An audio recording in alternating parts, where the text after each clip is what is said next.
Hey guys, tonight we're walking into a secret. The kind of secret that could cost a man everything. His land, his freedom, his future. The kind of secret that gets whispered in books but buried in official records. Drop your city and local time in the comments.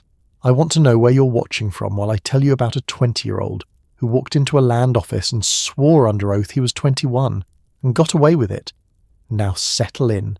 Get comfortable, because you're about to witness a crime. A federal crime, committed in broad daylight, documented in government files, and somehow nobody stopped it. You're standing outside the land office in Yankton, Dakota Territory. August 21st, 1879. The sun is brutal. Sweat runs down your spine, soaking your shirt. Your name is Almanzo Wilder, and your mouth is dry, not from heat. From fear. Inside that building, behind that heavy wooden door, a land officer's waiting. He has forms, legal forms that require you to swear an oath, forms that ask one simple question. Are you 21 years old? You're not. You're 20. 20 years and 6 months to be exact. Born February 1859, though your tombstone will lie about that too, claiming 1857. Your family knows. Your brother Royal knows, your sister Eliza Jane knows, but the land officer doesn't know, and you're about to make sure he never finds out. Here's what you need to understand. This isn't desperation. Your family isn't starving. Back in Spring Valley, Minnesota, your mother Angeline owns 160 acres. Your father James sold the New York farm for $5,000. You grew up eating feasts that would make grown men weep. You're not poor. You're not desperate. So why are you about to commit fraud? Because there's land here. Free land. 160 acres of Dakota Prairie for $18 in filing fees. Land the government is giving away under the Homestead Act of 1862. Land that requires you to be 21 years old, or head of a family, or a veteran who served at least 14 days. You're none of those things. You're just 20. Just 6 months too young, just illegal. Royal is beside you. He's 26, legal, safe. He's filing his own claim today. So is Eliza Jane. They're doing this by the book. But you're about to rewrite the book. Listen to the sounds. Horses stamping in the street. Men arguing outside the saloon across the road. The creak of wagon wheels. The buzz of flies in the August heat. Normal sounds. Everyday sounds. Sounds that will continue exactly the same after you walk into that office and lie to a federal official. Your stomach twists. Not from hunger this time, from nerves. From knowing that what you're about to do is wrong, illegal, punishable by prosecution, by loss of everything, by potential imprisonment. But here's the thing about Dakota Territory in 1879. Everyone's lying about something. The railroad companies are lying about how fertile the soil is.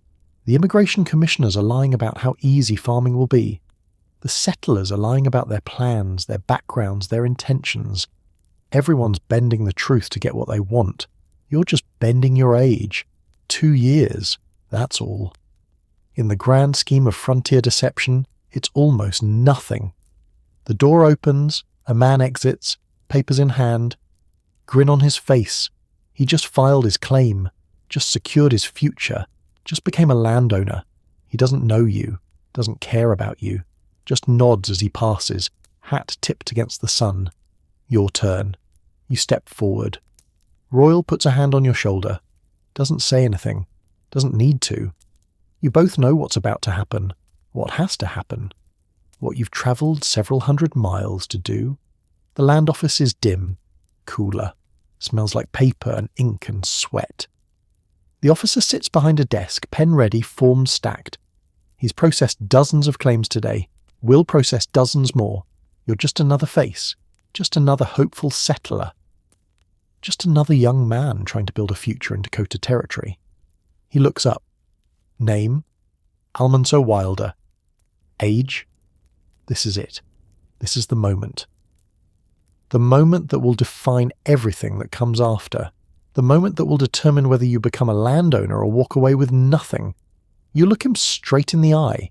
Your voice doesn't waver, doesn't hesitate, doesn't betray the lie that's about to leave your lips. 21, He writes it down, doesn't question, doesn't verify, doesn't ask for proof, just writes it down and moves to the next question. And just like that, you're a criminal. The officer slides the form across the desk. You'll need to swear an oath. Raise your right hand. You raise it. Your hand is steady. That surprises you. Inside, your heart is hammering against your ribs. Inside, you're screaming. But outside, your hand is rock steady. Farmer's hand, calloused, strong, capable, the hand of someone who can work land, who deserves land. Even if you're not old enough to claim it. Do you solemnly swear that you are 21 years of age or older, that you're a citizen of the United States, and that you have not previously filed a homestead claim? Every word is a trap. Every word is a test.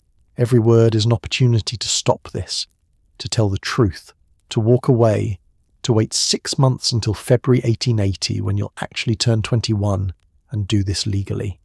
But 6 months is forever. 6 months means the best land will be gone.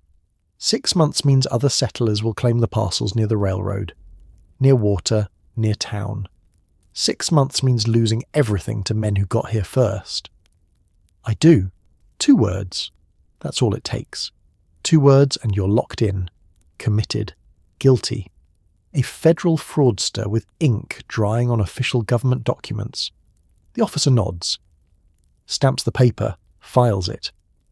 You're claiming the northeast quarter of Section 21, Township 111 North, Range 56 West. That's 160 acres. You'll also need to file for your tree claim separately. Tree claim. The Timber Culture Act of 1873. Another 160 acres if you plant trees on 40 acres and maintain them for 10 years. More land. More opportunity. More fraud, technically, since that also requires you to be 21. I'll file that too. He pulls out another form. You go through it again. Swear again. Lie again. This time it is easier. The first lie was hard. The second lie is just procedure. You're not special. You're not unique. You're one of hundreds, maybe thousands, of young men doing exactly this across Dakota Territory. The land office knows, has to know, but they don't care. Their job is to process claims, to fill the territory, to turn raw prairie into farms and towns and taxable property. Your age is irrelevant as long as you do the work. And you will do the work. That's not fraud. That's promise. You'll build the required house, 10 feet by 12 feet minimum. You'll break the sod, plant crops, live on the land for 5 years, at least 6 months each year. You'll fulfill every requirement except the one about being 21 when you filed. That's the only lie. Everything else will be truth. The officer hands you the receipts. You'll need to establish residency within 6 months, make improvements, file your final proof in 5 years with witness testimony, $18 filing fee. You pay. Cash money. Earned from farming your mother's land on shares back in Minnesota. Seed wheat money. The wheat that will become famous during the long winter of 1880-1881, when you and Cap Garland ride out into a blizzard to save the Smet from starvation. But that's later. That's future heroism that will make everyone forget to ask awkward questions about your age. Right now, you're just paying $18 for the right to work yourself half to death for 5 years on prairie land that may or may not produce crops. You walk out. The sun hits you like a physical blow. The heat is suffocating. But you're grinning. Can't help it. You're a landowner. Sort of. Provisional landowner, conditional landowner, fraudulent landowner, but landowner nonetheless. Royal comes out behind you, then Eliza Jane. All 3 Wilder siblings filed claims today. All 3 are now Dakota Territory homesteaders, except 2 of them did it legally. Done? Royal asks. Done. He doesn't ask if you told the truth. Doesn't need to. He knows you didn't, knows you couldn't, knows this was the only way, and he's not going to tell, because if you lose your claim, if the government investigates, if they start asking questions about ages and birth records and census data, they might start looking at other claims too. At his claim, at Eliza Jane's claim, at the whole system of frontier land acquisition that operates on honour and optimism rather than rigorous verification. The frontier runs on secrets. Everyone has them. Everyone protects them. Because exposing one person's secret might unravel everyone else's. So Royal just claps you on the shoulder. Let's get some food, then we start building. You nod. You're hungry. Always hungry. But first you look back at the land office. At the building where your lie is now filed, stamped, official, a permanent part of the federal record. In 5 years, you'll stand in another office and swear you're 26 years old. Math that only works if you were 21 today, and witnesses will confirm it. Charles Ingalls, your future father-in-law, will confirm it. Everyone will confirm it, and no one will ever check the census records from 1860. That list you as age 1. Born 1859, making you 20 today, not 21. The frontier is built on lies like this. Small lies. Necessary lies. Lies that let young men become landowners 6 months early. And somehow, that's not the worst thing happening in Dakota Territory in 1879. Let's talk about the evidence, the paper trail, the records that should have caught you but didn't. 1860 Census. Franklin County, New York. Almanzo Wilder, age 1, born 1859. Right there in federal records, clear as day. 1870 Census, same place. Almanzo Wilder, age 11, born 1815, consistent with the previous census. No ambiguity. 1875 Census, New York State. Almanzo Wilder, age 16, born 1859, still consistent. 3 censuses, 3 confirmations, born 1859. And now, August 1879, you're standing in Yankton claiming you're 21, which would mean you were born in 1858 or early 1857, which contradicts 3 official government censuses. But here's the beautiful, terrifying truth. Nobody's checking. Nobody's cross-referencing. Nobody's pulling census records from New York to verify claims in Dakota Territory. The technology doesn't exist. The bureaucratic systems aren't connected. The land office in Yankton has no way to access census data from Franklin County. New York. You could claim you're 30 and they wouldn't know. Could claim you're 15 and they'd probably just raise an eyebrow and stamp the form anyway. The Homestead Act runs on honor system enforcement. You swear an oath. They believe you. That's the system. That's how the government is settling the West. By trusting that people are basically honest, and that lying about age isn't worth the risk. Except it is worth the risk, because the punishment is theoretical, the verification is non-existent, and the reward is 160 acres of prime Dakota farmland. So you lied. And hundreds of others are lying too. About age, about citizenship, about previous claims, about intentions. The entire homestead system is built on lies that everyone agrees to pretend are truths. But your lie is documented, preserved, filed in government records that will last forever. And someday, decades from now, researchers will pull those records. We'll compare dates. We'll notice discrepancies. We'll realise that Almanzo Wilder committed federal fraud in August 1879. And by then, it won't matter, because you'll be dead. Your wife Laura will be famous for her Little House books. Your homestead story will be part of American mythology. And your age fraud will be a footnote, a curiosity, a reminder that the frontier was built by people who bent rules when necessary. Your tombstone will lie too. February 13th, 1857 it will claim, making you 2 years older than you actually are, making your August 1879 filing legitimate, at least according to the cemetery marker. Permanent stone proof that you were 22 in August 1879, not 20. Except your sister Eliza Jane will tell Laura the truth. We'll admit that you added 2 to 3 years to your age.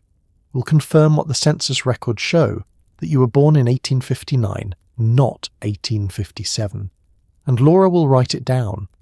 We'll preserve it in her 1940 novel, The Long Winter. We'll have the character Almanzo casually mention that he was 19 when he came west. That taking a homestead claim required being 21. That it was a secret published in a book that sold millions of copies. A secret that everyone knows.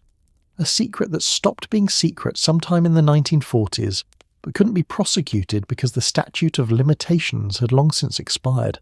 That's your legacy, not the fraud itself. but the fact that you committed fraud successfully, built a life on it, married the woman who had become one of America's most beloved authors, and had the whole story published for posterity. Most criminals try to hide their crimes. You got yours published by a major New York publishing house. But standing here in August 1879, you don't know any of that. Don't know about Laura, don't know about the books, don't know about the fame, don't know that your lie will become literature. You just know you need land, and you need it now, and you're willing to lie to get it. The sun is setting, Yankton is dusty and hot and full of men just like you. Men who came west looking for opportunity, for fresh starts, for land that doesn't require inheritance or purchase or permission from landowners who controlled everything back east. The Homestead Act is democracy in action, free land for anyone willing to work it. Anyone 21 or older, anyone who can swear an oath and put in the labour. You're 1 year too young, but you swore the oath anyway, and tomorrow you'll start the labour, building a house, digging wells, breaking sod, proving that age is just a number and work is what matters, because if you do the work, nobody will care about the lie. That's frontier justice. That's Dakota Territory morality. Results matter. Effort matters. Success matters. Paperwork is just paperwork. You walk down the street toward the boarding house where you'll sleep tonight. Tomorrow you ride north to Smet, to your claim, to your future, to the land you stole by being born too late but filing too early. And somewhere in the land office your form sits in a stack with dozens of others, your lie preserved in ink, your crime filed in triplicate. Your fraud now official government record, but tomorrow you start making it legitimate. 1 acre at a time, 1 improvement at a time, 1 year of residency at a time, until 5 years from now when you swear another oath, provide witness testimony and receive your patent, your deed, your proof of ownership, built on a foundation of fraud that nobody will ever prosecute. That's the American dream, Homestead Edition. You need to understand something about 1862, about America, about what was happening while men were dying at Antietam and Shiloh and Gettysburg, while blood soaked into southern soil, while brothers shot brothers, while the nation tore itself apart over slavery and states' rights and the future of the Union. Abraham Lincoln was thinking about land, free land, land that could heal a fractured nation, land that could reward Union soldiers, land that could build a country worth fighting for, land that could turn poor men into property owners, land that could make democracy real instead of theoretical. On May 20th, 1862, Lincoln signed the Homestead Act into law. Listen to what it promised. 160 acres of surveyed government land for any adult citizen or intended citizen who had never borne arms against the United States, head of family or 21 years old, $18 in filing fees, 5 years of continuous residence, make improvements, cultivate the land, and at the end of 5 years, the land was yours, free and clear. Patent deed with your name on it.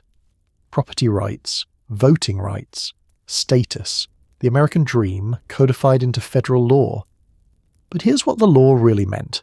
If you could survive 5 years on raw prairie, if you could build a house from nothing, if you could break sod that had never known a plough, if you could endure blizzards and droughts and grasshoppers and isolation, then you deserved to own America. That was the deal. Survival equals ownership. The timing matters. January 1st, 1863, the law took effect. Same day the Emancipation Proclamation went into effect. 2 pieces of legislation that would reshape America forever. 1 freed enslaved people, 1 promised land to anyone willing to work it. Except it wasn't really anyone.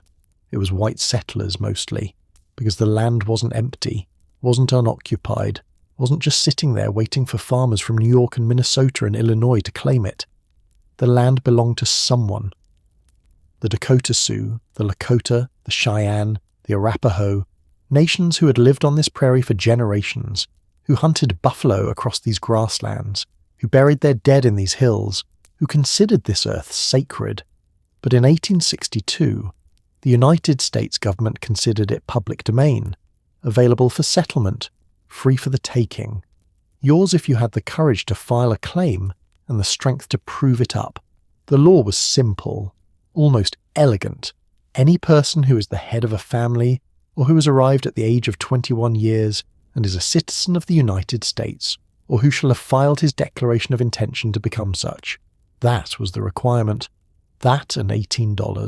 $18 for 160 acres, land that in established states might cost hundreds or thousands of dollars. Land that in Europe would be owned by nobility and passed down through generations. Land that poor farmers could never afford to purchase. Now, suddenly, available for the price of a good pair of boots. The requirements seemed reasonable.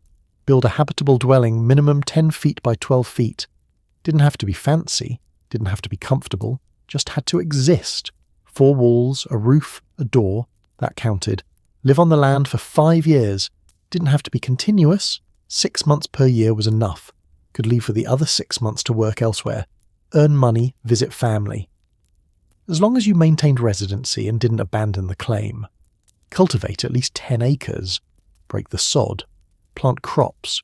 Show you were improving the land, making it productive, turning wilderness into farmland. And after 5 years, appear at the land office with 2 credible witnesses who could testify under oath that you'd fulfilled all the requirements.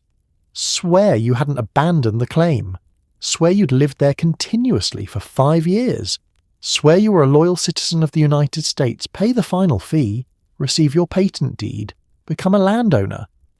That was the promise. That was the dream. But the devil lived in the details, in the requirements that seemed simple but were brutal in practice. 5 years on Dakota Prairie wasn't 5 easy years. It was 5 years of loneliness, of blizzards that could kill you if you walked 50 feet from your door, of summers so hot your crops withered in the ground, of grasshoppers that could strip a field bare in hours, of isolation that drove women insane and men to despair. 5 years of proving you deserved to be there, proving you were strong enough, tough enough, American enough, and that age requirement? 21 years old, not 20, not 19, 21. Why 21?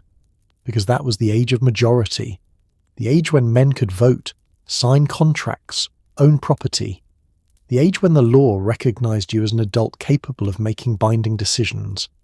Younger than 21, you were still a minor, still under your father's authority, still legally incapable of owning property in your own name, unless you were head of a family, married with children or orphaned with siblings depending on you. Then you could file at any age, or unless you'd served in the military for at least 14 days during war, then your service counted as proof of maturity, of loyalty, of deserving the right to claim land. But if you were single, unmarried, no dependents, no military service, you had to wait until 21. That's where the fraud began, because 21 was arbitrary, meaningless, a number on paper. And on the frontier, paper didn't matter as much as will. If you could do the work, who cared about your age? If you could build the house, break the sod, survive the winters, why should 6 months or a year or 2 years disqualify you? The land office cared, technically. The law cared, officially. But in practice, in reality, in the chaos of the Great Dakota boom of the late 1870s, nobody checked, nobody verified, nobody pulled census records from New York or Minnesota to confirm birth dates. You swore an oath. They believed you. That was the system, and Almanzo Wilder understood that. Understood that the gap between law and enforcement was wide enough to drive a wagon through. Let's walk through what Almanzo actually had to do, what the Homestead Act required him to accomplish between August 1879 and September 1884. Year 1. Establishment. September 1879. He's back from Yankton with his receipts. His claim is filed. His lie is documented. Now comes the hard part, making it real. He needs a house, not a soddy, though many homesteaders built those.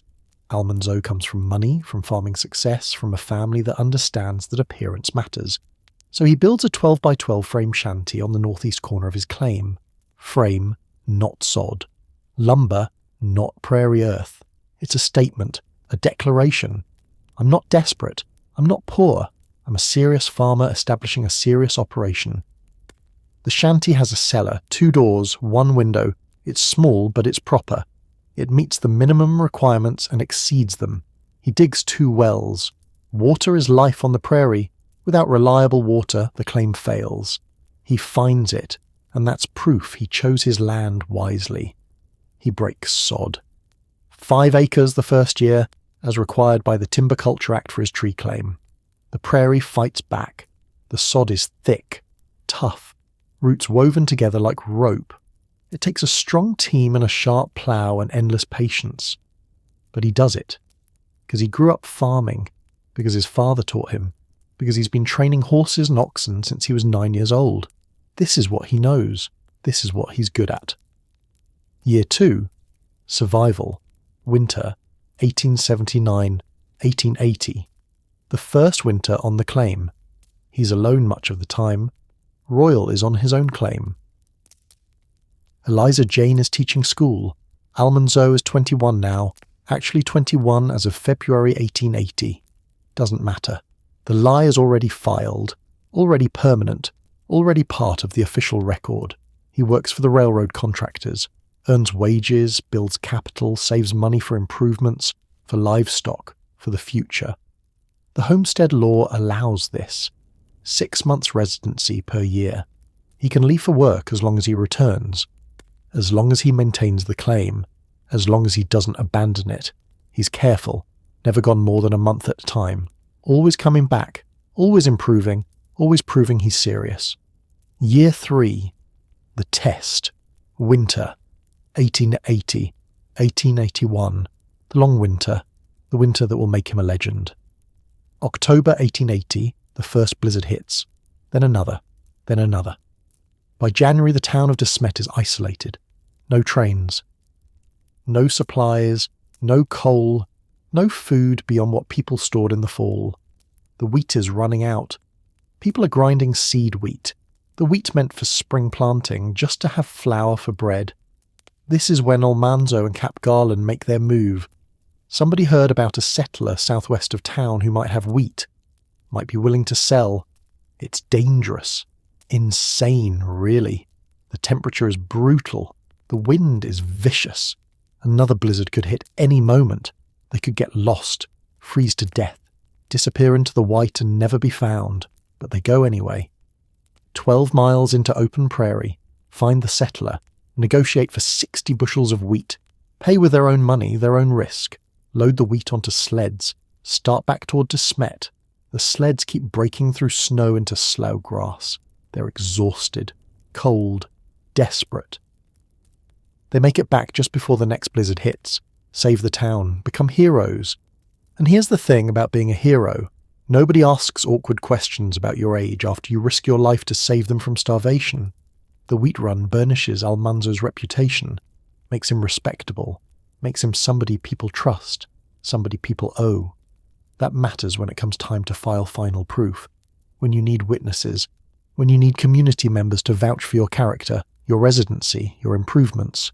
Year 4, expansion. He's courting Laura Ingalls now. She's 15. He's supposedly 25, actually 23. 10-year age gap, supposedly. 8-year age gap, actually. But nobody's counting. Nobody's checking birth certificates. He's driving her home from the Brewster claim every Friday, giving her buggy rides in the spring, making his intentions clear without being pushy. He is also continuing to improve his claim. More acres broken, more cultivation, more investment in the land. The tree claim is progressing. Trees planted, though many won't survive. Crops growing on the 5 acres required to be broken. He's building equity, building value, building a future worth marrying into. Year 5, culmination. By summer 1884, Almanzo has fulfilled every requirement. House built, wells dug, land cultivated, trees planted, residency maintained. He's never abandoned the claim, never let it revert, never given the government reason to question his commitment. He just lied about his age at the beginning. That's the only fraud. Everything else is legitimate. September 12th, 1884. Time for final proof. Time to stand in the land office and swear another oath. Time to bring witnesses who will confirm his story. The testimony is straightforward. How long have you known the claimant? 5 years. Has he lived on the land continuously? Yes. Has he made improvements? Yes. Has he cultivated the required acreage? Yes. And how old is he? 26 years old. Math that only works if he was 21 in August 1879. Math that requires the census records to be wrong. Math that depends on nobody checking. The witnesses are Alfred Sheldon and Oliver Sheldon, neighbours, fellow settlers, men who filed their own claims and need the system to work for everyone, and Charles Ingalls, Laura's father, Almanzo's future father-in-law. They all sign, all testify, all confirm the lie without knowing they're confirming a lie. Or maybe they do know. Maybe it's understood. Maybe everyone realises Almanzo was 20, not 21. Maybe they just don't care. You might be wondering, why did the Homestead Act require claimants to be 21? What was so magical about that number? The answer is property, power, control. In 1862, when Lincoln signed the Homestead Act, 21 was the age of majority throughout the United States. It was the age when men could vote, sign legally binding contracts, own property in their own name, marry without parental consent. Before 21, you were a minor, under your father's authority, legally incapable of making decisions that bound you permanently. This came from English common law, the age when knights could bear arms, the age when men were considered mature enough to handle the responsibilities of adulthood. And owning property was the ultimate adult responsibility. Property meant wealth, status, political power. Only property owners could vote in many states. Only property owners could serve on juries, hold office, participate fully in democracy. So the government wasn't going to give land to children, to young men still under their father's control, to people who might abandon claims on a whim or fail to understand the binding nature of the contract. 21 was the line, clear, definite, non-negotiable, except it was negotiable. Because the Homestead Act included exceptions. Head of family. If you were married, if you had children, if you were supporting dependents, age didn't matter. 18-year-old married man with a baby, he could file. 20-year-old widower with orphaned siblings, he could file. Military service. 14 days in uniform during wartime earned you the right to file regardless of age. Fight for your country, get rewarded with land. Simple transaction. But single, unmarried, no dependents, no military service. Wait until 21. That's where young men like Almanzo got stuck, capable of doing the work, experienced in farming, financially able to make improvements, mature enough to handle the responsibility. But 6 months or a year too young. 6 months or a year that felt like forever when land was disappearing fast. Here's what was happening in Dakota Territory in 1879. Land rush. Thousands of settlers pouring in. Railroad reaching new areas. Prime parcels near the railroad, near water, near town sites claimed within weeks. Wait 6 months, and the good land would be gone. Wait a year, and you'd be filing on inferior parcels, remote locations, poor soil, no water access. Timing was everything, and Almanzo's timing was off by 6 months. So he lied, made himself older on paper, became 21 in August 1879 instead of February 1880. And the government let him. Not intentionally, not officially, but functionally, practically they let him. Because verification was impossible. Land offices in Dakota Territory had no way to check birth records in New York. Census data wasn't centralized, wasn't accessible, wasn't cross-referenced. You showed up, swore an oath, paid the fee, and walked out with a claim. That was the system. The law said you had to be 21, but enforcement was non-existent. And this is where the Homestead Act reveals its true nature. It was designed to settle the West quickly, not fairly. Designed to put white settlers on land recently taken from native nations. Designed to create taxable property, voting citizens, loyal Americans. Age verification would slow that process, make it bureaucratic, expensive, difficult. So the government relied on the honor system, And when the honour system fails, nobody gets prosecuted because prosecution would expose how broken the system is. Almanzo understood this instinctively. He wasn't a legal scholar, wasn't a lawyer, but he understood frontier pragmatism, understood that rules on paper and rules in practice are different things. And he had models, other young men doing the same thing, maybe not documented, maybe not admitted, but common enough that it wasn't shocking. The gender dynamics mattered too. Young women weren't filing homestead claims in significant numbers. Women could file, the law allowed it. Eliza Jane filed.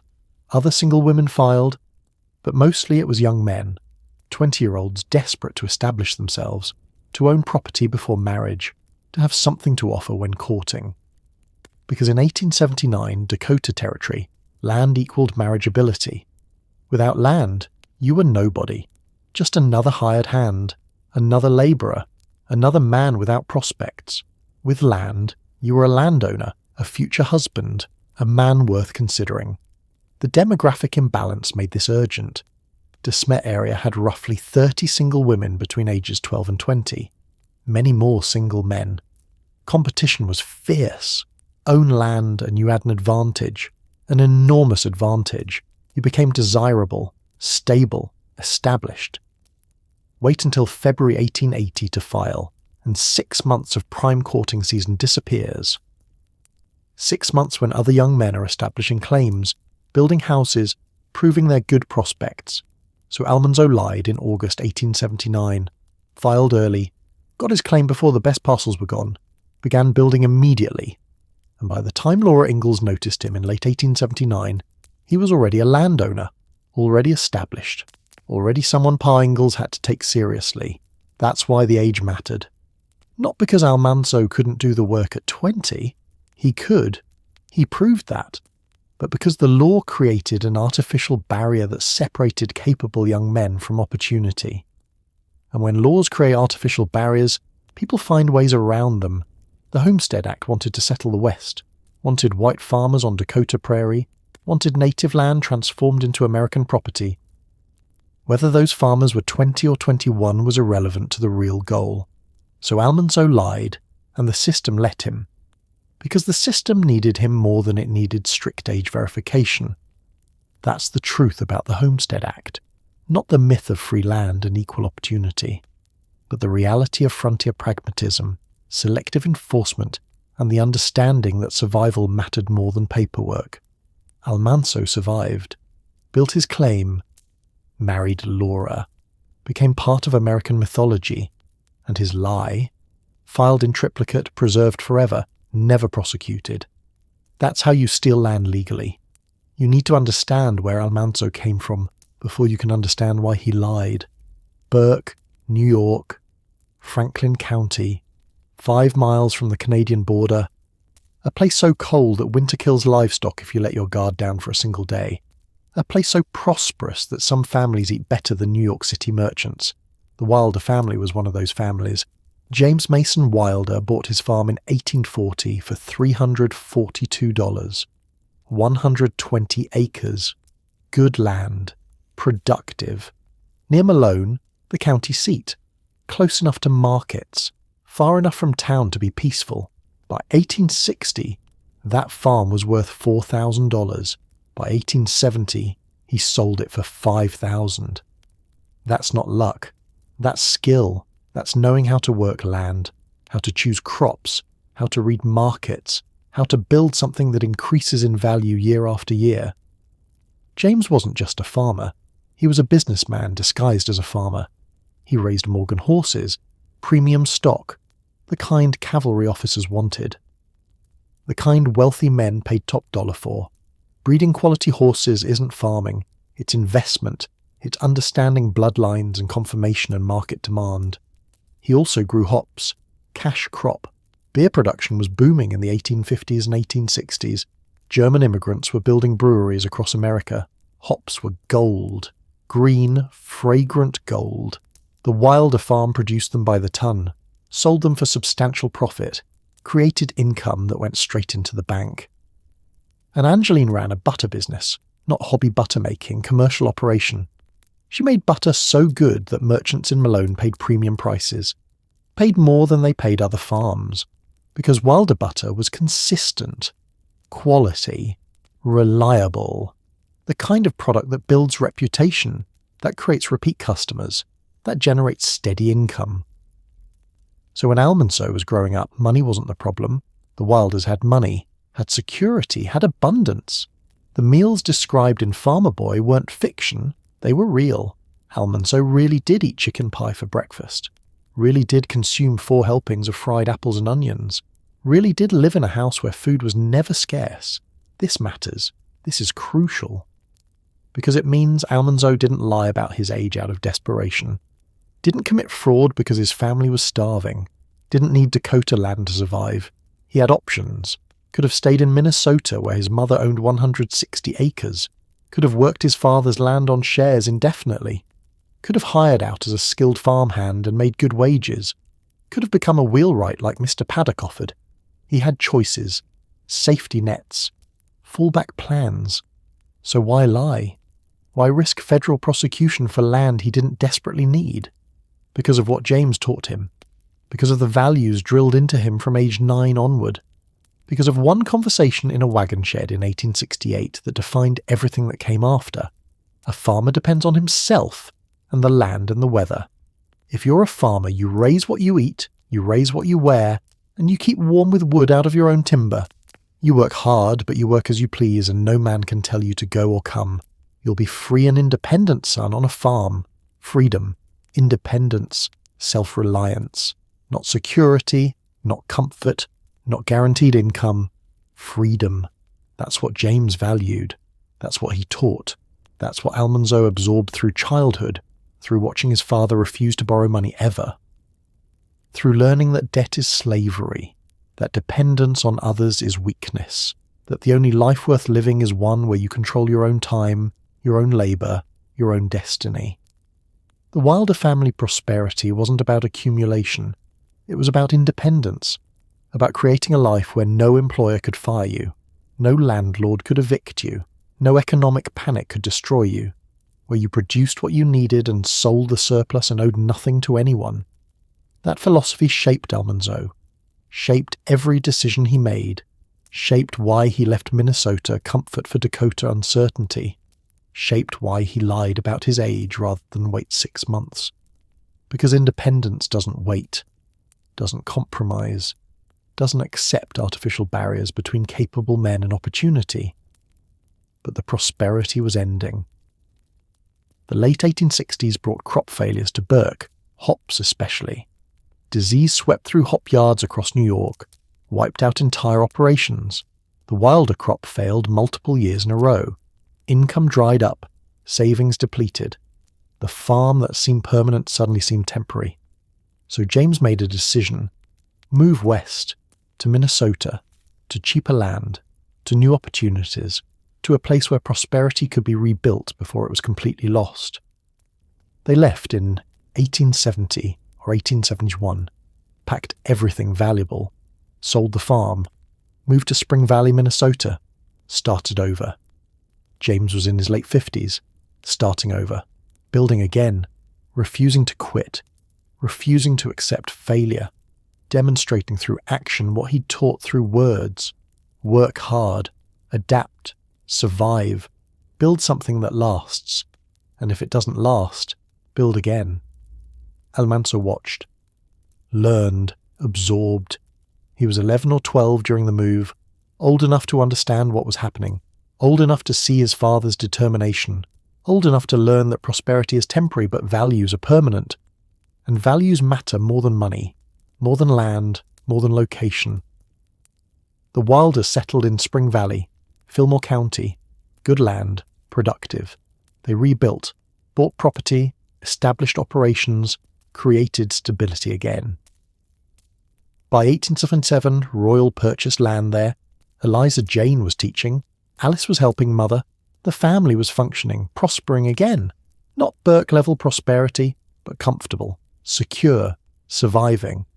And then, in 1879, Angeline purchased 160 acres near Marshall, Minnesota, Grandview Township, She put it in her own name, her property, her investment, her security. This is important. Women could own property in Minnesota, could make financial decisions, could invest. Angeline wasn't just a farm wife. She was a property owner, an investor, a businesswoman. And she let Almanzo farm those acres on shares, sharecropping arrangement. He provided labour and expertise. She provided land. They split the proceeds. It was training, preparation, teaching him how to manage a farm, how to make decisions, how to turn labour into profit. That's where the seed wheat came from, the wheat that would save De Smet during the long winter. Almanzo grew it on his mother's Marshall land in 1879. Seed wheat, premium quality, intended for spring planting, the kind farmers paid top dollar for because good seed meant good crops. He harvested it, stored it, planned to sell it the following spring. But then he moved to Dakota Territory instead, took the wheat with him, hid it behind a false wall in Royal's store building in De Smet, and when the town was starving, when every other source of food had run out, when people were grinding seed wheat just to have flour for bread, Almanzo had 60 bushels hidden away. 60 bushels that he and Cap Garland would risk their lives to sell. That would save everyone. That would make him a hero. But that's later. That's winter 1880, 1881. Right now, in August 1879, he's just a 20-year-old with farming experience and family money and big dreams, and 6 months of illegal age between himself and land ownership. The transition from New York to Minnesota wasn't smooth, wasn't easy, wasn't what anyone wanted. James Wilder was 57 years old in 1870. An age when most men are settling down, enjoying the fruits of decades of labour, training sons to take over, preparing for retirement, planning to die on the same land where they'd lived their entire adult lives. Instead, James was packing, selling, leaving, starting over in a new state with a new climate and new challenges. Why? Because staying meant slow financial death, meant watching savings disappear, meant accepting defeat. The hop industry collapsed across New York in the late 1860s. Plant disease, market changes, too much supply, too little demand, operations that made thousands yearly suddenly made nothing. Yards that produced tons of hops suddenly produced nothing but dead vines and debt. The Wilders survived longer than most. They had diversified income, horses, butter, other crops, savings. But survival isn't prosperity. And James hadn't spent 30 years building prosperity just to spend the next 30 watching it crumble. So Minnesota, the frontier, again. Because James had done this before. He'd left Massachusetts for New York in his youth. He knew how to start over, knew how to assess land, knew how to build something from nothing. Spring Valley was growing, railroad was coming, land was cheap, opportunities existed for men willing to work. The family arrived in 1870 or 1871. Census records aren't clear. Family stories conflict. But sometime in that window, the Wilders became Minnesotans. They bought land, built buildings, established operations. Everything they'd done in Burke they did again in Spring Valley, just older, just more experienced, just more determined. Royal was 23 or 24 when they moved. Adult. Capable. Ready to establish himself independently. He bought property in August 1877. His own land, his own farm, his own future, doing exactly what his father had done at his age. Eliza Jane became a teacher. Formal training, certification, employment. She was smart, educated, demanding. She'd make a terrible teacher by modern standards, too strict, too rigid, too convinced of her own superiority. But by 1870s standards, she was exactly what frontier schools needed. Someone who could maintain order. Someone who wouldn't tolerate rebellion. Someone strong enough to handle 15-year-old boys who thought terrorizing teachers was entertainment. Laura Ingalls Wilder would hate her, would write about her negatively, would preserve for history that Eliza Jane Wilder was bossy and overbearing and impossible to work for. But Eliza Jane didn't care about being liked. She cared about being respected, about maintaining standards, about teaching children who would otherwise grow up ignorant. She was good at her job, got hired repeatedly, made decent money, supported herself independently in an era when most women couldn't. That's success. That's freedom. That's exactly what James and Angeline taught. Alice married Thomas Quiner in December 1872. She was 18. He was from Concord, Wisconsin. How they met isn't recorded. Frontier courtships often aren't. But they married and she left the family farm and started her own family. She'd have multiple children, live in Wisconsin, maintain connection with her siblings but build her own life. Quiet, gentle, less dramatic than Eliza Jane, less ambitious than Royal and Almanzo, just living, just surviving. Just creating the next generation. Almanzo worked, hired out as farmhand, worked his father's land, learned advanced techniques, horse training, crop rotation, market timing, business skills as much as farming skills. He was good with horses, exceptional actually. Had that rare combination of patience and firmness, understanding and authority. Horses trusted him, responded to him, worked for him willingly rather than reluctantly. This skill would serve him forever, would earn him money, would give him reputation, would make him valuable everywhere he went. And in 1879, when Angeline purchased that Marshall land and let him farm it on shares, he proved himself, grew quality wheat, managed the operation competently, demonstrated he was ready for his own operation, ready for his own land, ready for independence. But Minnesota had a problem. Good land was claimed, occupied, expensive. You could buy property, sure, but buying meant debt, meant mortgages, meant dependence on banks, meant exactly what James warned against, and free land was disappearing. The Homestead Act gave away 160 acres to anyone willing to work it, but in settled areas like Spring Valley, that free land was gone, claimed, occupied, turned into productive farms by settlers who got there first. Dakota Territory, though. Dakota still had land, millions of acres recently taken from native nations through treaties and warfare, surveyed, mapped, available, free for anyone willing to file a claim and prove it up. The railroad was reaching Dakota. The Chicago and Northwestern was pushing west, building track, opening territory, creating opportunities. Royal heard about it first, probably from railroad contractors, from merchants, from the constant frontier gossip about where the next boom would be, where land was available, where opportunity existed.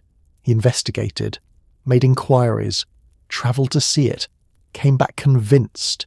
There's land in Dakota, good land, near the railroad, near where a town is forming, near water. This is the opportunity. This is what we've been waiting for. Eliza Jane was interested. She could file a claim. Women could homestead, could own land in their own names, could create financial security independent of husbands or fathers or brothers. The Homestead Act was actually progressive in that regard, genuinely equal opportunity between men and women for land ownership. Almanzo was definitely interested. This was his chance, his opportunity. His path to the independence father preached about constantly. But there was a problem, a legal problem, an age problem. He was 20 years old, born February 1859. The Homestead Act required claimants to be 21 or older, or married with dependents, or veterans with at least 14 days of military service. Almanzo was none of those things. Single, no dependents, no military service, just 20, just 6 months too young, just legally ineligible. Let's talk about the wheat, the seed wheat, the wheat that makes Almanzo Wilder a legend, the wheat that saves Smet during the long winter of 1880-1881. This isn't just wheat. This is premium seed wheat, grown specifically for planting, selected for quality, stored carefully, worth substantially more than regular wheat because farmers need good seed to produce good crops. Almanzo grew it on his mother's Marshall, Minnesota land in 1879. The same year he filed his illegal homestead claim in Dakota Territory. He planted, tended, harvested, threshed, stored, all on shares with Angeline. He provided labour, she provided land. They split proceeds, except Almanzo didn't sell his portion. He kept it. Planned to sell it in spring 1880 for maximum profit. Seed wheat commands premium prices right before planting season when farmers are desperate for quality stock. It was a business decision, an investment.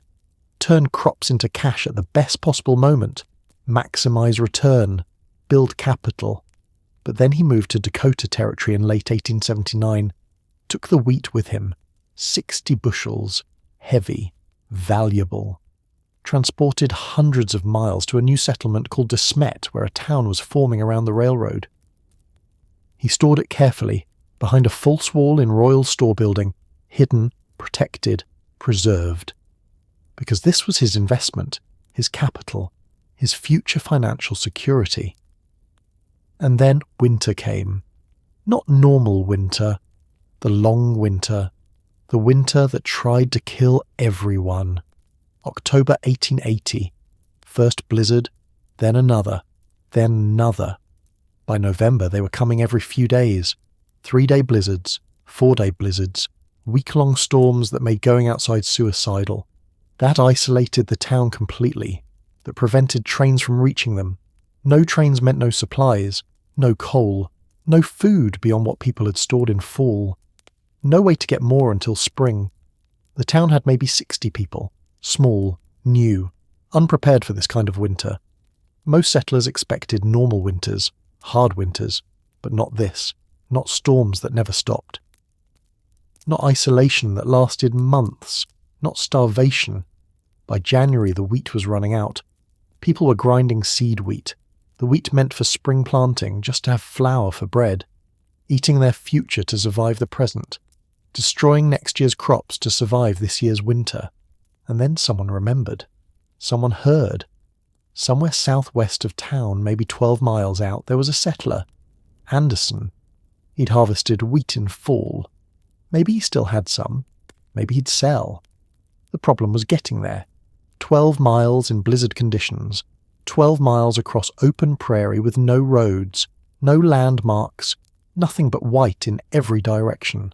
Temperature brutal. Wind vicious. Another storm could hit any moment. You could get lost, freeze, die, disappear into the white and never be found. No one wanted to go. Too dangerous. Too risky. Too likely to end in death. Except Almanzo and Cap Garland. Cap was 19. Almanzo was supposedly 23. Actually 21. Young. Brave. Stupid enough to think they were immortal. Smart enough to know they might actually be able to do this. They went in January or February 1881. Historical records aren't precise. Laura's book says February. Other sources say late January. But sometime during the worst part of the winter they went, 12 miles southwest, into open prairie, following vague directions from someone who'd heard about a settler in that direction. Not certain the settler existed. Not certain he'd have wheat. Not certain they'd find him. Not certain they'd survive. They found him. Found Anderson living in a claim shanty with wheat stored. Found him willing to negotiate. Found him hesitant because he needed that wheat for himself and his family. Almanzo negotiated. Offered money. Lots of money. More than the wheat was worth at normal prices. But these weren't normal prices. This was survival prices. Life or death prices. Pay whatever it takes prices. They agreed on 60 bushels. Anderson wanted $1.25 per bushel, way more than normal. But Almanzo and Cap paid it. $75 for wheat that would normally cost maybe $40. They loaded it on sleds, started back, 12 miles, against wind, against cold, against time because another blizzard was coming. They could feel it, smell it, sense it the way animals sense earthquakes before they happen. The sleds kept breaking through snow into slough grass, heavy wheat, unstable path. everything working against them. They were exhausted, cold, desperate, but kept going, kept pushing, kept fighting. They made it back to Smet just before the next blizzard hit. Just barely. Minutes of safety, luck and skill and stubbornness combined. The wheat saved the town. Ingalls ground it at the grinding mill. Families bought flour, made bread, survived. The wheat lasted until the trains finally got through in May 1881. Almanzo became a hero, the man who risked death to save everyone, the man who went into the blizzard when no one else would, the man who knew where to go and how to negotiate and how to survive impossible conditions. And nobody asked awkward questions about his age after that. Nobody questioned whether he was really 21 when he filed his claim. Nobody investigated his census records. Nobody cared, because he'd saved them. Because heroism erases doubts. Because communities protect people who protect them. That's the wheat. That's the legend. That's why Almanzo Wilder matters. But here's what most people don't know. Almanzo had wheat too, his own seed wheat. The 60 bushels from Marshall, hidden behind the false wall in Royal's store. He shared some with Ingalls when the town supply was critically low. Just a peck, enough to help. But not all of it. He kept most of it hidden, protected, preserved. Why? Because it was his investment, his capital, his future, and giving it all away would have been noble but stupid. Would have left him with nothing for spring planting, nothing for his own survival, so he shared enough to help, but kept enough to survive. That's not selfishness, that's pragmatism. That's the balance between community responsibility and personal survival that frontier life demanded. The wheat that saved Smet came from Anderson's claim, not Almanzo's store. But the wheat that helped Pa Ingalls when things were desperate, that came from Almanzo, from his mother's Minnesota land, from his work and planning and foresight. You're standing on the Dakota Prairie, summer 1879. The grass stretches to the horizon in every direction. No trees, no buildings, no roads, just grass and sky and wind that never stops. This land has been empty of white settlement for thousands of years. The Dakota Sioux lived here, hunted buffalo, followed seasonal patterns, knew every water source, every sheltered valley, every place where game gathered. And then the government took it, treaty after treaty, war after war. The Great Sioux Reservation, established in 1868, covered most of what would become South Dakota. Then gold was discovered in the Black Hills in 1874. Then the government wanted the land back. The 1877 agreement reduced the reservation by 7 million acres, opened eastern Dakota Territory for white settlement. But settlers won't come to empty prairie. Too risky, too isolated, too far from markets. You can grow wheat on Dakota land, but if you can't sell it, what's the point? You can raise cattle, but if you can't ship them, they're worthless. Enter the railroad, the great transformer, the technology that turns worthless prairie into valuable farmland overnight. The Chicago and Northwestern Railway pushed west through Minnesota in the 1870s, reached Tracy, Minnesota in 1879, then kept going, west into Dakota Territory. Following the path the government surveyors had mapped, claiming the land grants Congress had given them, 16,000 acres per mile of track, millions of acres total, land the railroad would sell to settlers to finance construction. The railroad reached the Smet area in late 1879 and early 1880. Charles Ingalls worked for them, lived in the surveyor's house through winter 1879-1880. Watched the town of Smet rise up from nothing as the tracks extended west. And everywhere the railroad went, settlers followed, because the railroad meant connection, meant you could ship wheat to Minneapolis, ship cattle to Chicago, order lumber and supplies, receive mail, travel to visit family. The railroad meant you weren't isolated anymore, weren't abandoned on empty prairie with no way out. Listen to the sound. The steam whistle cutting through prairie silence, the rhythmic chug of the engine, the screech of metal wheels on metal rails, the shouts of workers laying track, The hammering, the sawing, the organised chaos of a town being built in weeks. Smet didn't exist in spring 1880. By fall 1880 it had stores, saloons, a hotel, houses, a newspaper. By 1881 it had churches, schools, a land office, lawyers, doctors, everything a frontier town needed. All because the railroad came through. The railroad companies weren't just laying track, they were selling a dream, promoting Dakota Territory as the promised land. Fertile soil, abundant harvests, mild climate, easy farming, free land under the Homestead Act, opportunity for anyone willing to work. They printed pamphlets, distributed them across the eastern states and Europe, sent immigration agents to recruit settlers, published newspaper advertisements, organised excursion trips so potential settlers could see the land, offered reduced fares for immigrants, made it easy, attractive, irresistible. The Fargo Times published special immigration editions, 40,000 copies distributed across the country, describing Dakota Territory as paradise, rich soil, reliable rainfall, booming economy, land values increasing daily. Get in now before it's too late. Dakota Territory had official immigration commissioners, government employees whose job was promoting settlement, writing reports, publishing statistics, encouraging immigration. Because more settlers meant more farms meant more crops meant more railroad revenue meant more track. More track meant more settlement, positive feedback loop, growth feeding growth, and it worked.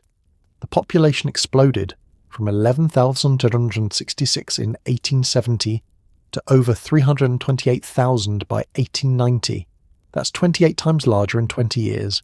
Towns appearing overnight, counties organising, territorial government expanding, schools opening, churches establishing, civilization imposed on Prairie that had been unchanged for millennia. Wheat was the cash crop, the crop that made Dakota farming profitable. Minnesota had proven wheat could thrive in northern climates. Dakota had similar soil, similar weather. Wheat prices were stable around $1 per bushel in 1880-1881. Good money for farmers who could produce large quantities, and Dakota could produce large quantities. Bonanza farms demonstrated what industrial-scale agriculture could accomplish. Thousands of acres, hundreds of workers, specialised machinery, spectacular profits. The Cass Cheney farm near Fargo produced 600,000 bushels in a single year. That's $600,000 in gross revenue. Wealth that attracted investors, speculators, dreamers. Land speculation was rampant. Buy claims cheap, improve them minimally, sell them high, or buy relinquishments from homesteaders who couldn't make it work, or purchase railroad land grants at low prices and resell to settlers, or establish town sites and sell lots. Money flowing everywhere, fortunes being made, opportunities multiplying. This is what Almanzo saw in 1879. This is what drew him west, not desperation. Opportunity. The chance to get in early on a boom, to claim land before it was all gone, to establish himself before the best parcels were taken. The railroad made it possible. Made Dakota Territory accessible, profitable, attractive. Turned empty Prairie into the frontier's hottest real estate market. And Almanzo, at 20 years old, wanted his piece of it. Wanted it badly enough to lie about his age to get it. You need to understand the psychology, the mindset, the fever that gripped people when free land became available. This wasn't rational economic calculation. This was primal, territorial, the human drive to own land, to control space, to establish permanent roots, amplified by scarcity, intensified by competition, made desperate by the knowledge that hesitation meant losing everything. The Homestead Act was first come, first served. No applications, no lottery, no waiting list. Just show up at the land office, file your claim, pay your $18, and the land was yours, provisionally. Conditionally, but yours. Which meant the best land went to whoever got there first. Prime parcels near the railroad, near water sources, near town sites, near existing settlements. Land that would be worth hundreds or thousands of dollars once the area developed. Land that could make you wealthy if you chose wisely and worked hard. Wait too long, and that land would be gone, claimed by someone faster, someone more aggressive, someone willing to take risks you weren't willing to take. This created intense pressure, urgency, the feeling that every day you delayed was a day someone else got ahead of you. Every week you hesitated was a week the best opportunities disappeared. Almanzo felt this pressure in summer 1879. Royal was going to Dakota, Eliza Jane was going, other settlers from Spring Valley were going. The railroad was laying track, De Smet was forming. The window of opportunity was open, but it wouldn't stay open forever. If he waited until February 1880, when he turned 21 legally, what would be left? The good claims near the railroad, near water, near town, gone, filed by men who got there in 1879, by men who were already 21, by men who didn't have to lie. He'd be stuck with inferior land, remote parcels, poor soil, no water, miles from town, the claims nobody else wanted, the leftovers, the parcels that would never appreciate in value because they lacked the advantages that made land valuable. 6 months. That's all that separated him from legal eligibility. 6 months that felt like eternity when land was disappearing daily, when every week brought new settlers, when the best opportunities had limited availability. So he lied, made himself 21 on paper, eliminated the barrier, seized the opportunity. Did what hundreds or thousands of other young men were probably doing across the frontier, bent the rules to match the reality that they were capable of doing the work regardless of arbitrary age requirements. The competition was fierce, not violent, not physical, but intense, psychological. Everyone racing everyone else to claim the best land, to file first, to establish priority, to secure their future before someone else secured it for them. Settlers rushed to claim land near railroads, near water sources, near projected town sites, near existing communities. Location mattered enormously. The difference between a claim that would make you wealthy and a claim that would barely sustain you was often just a few miles. Just proximity to transportation, water, markets.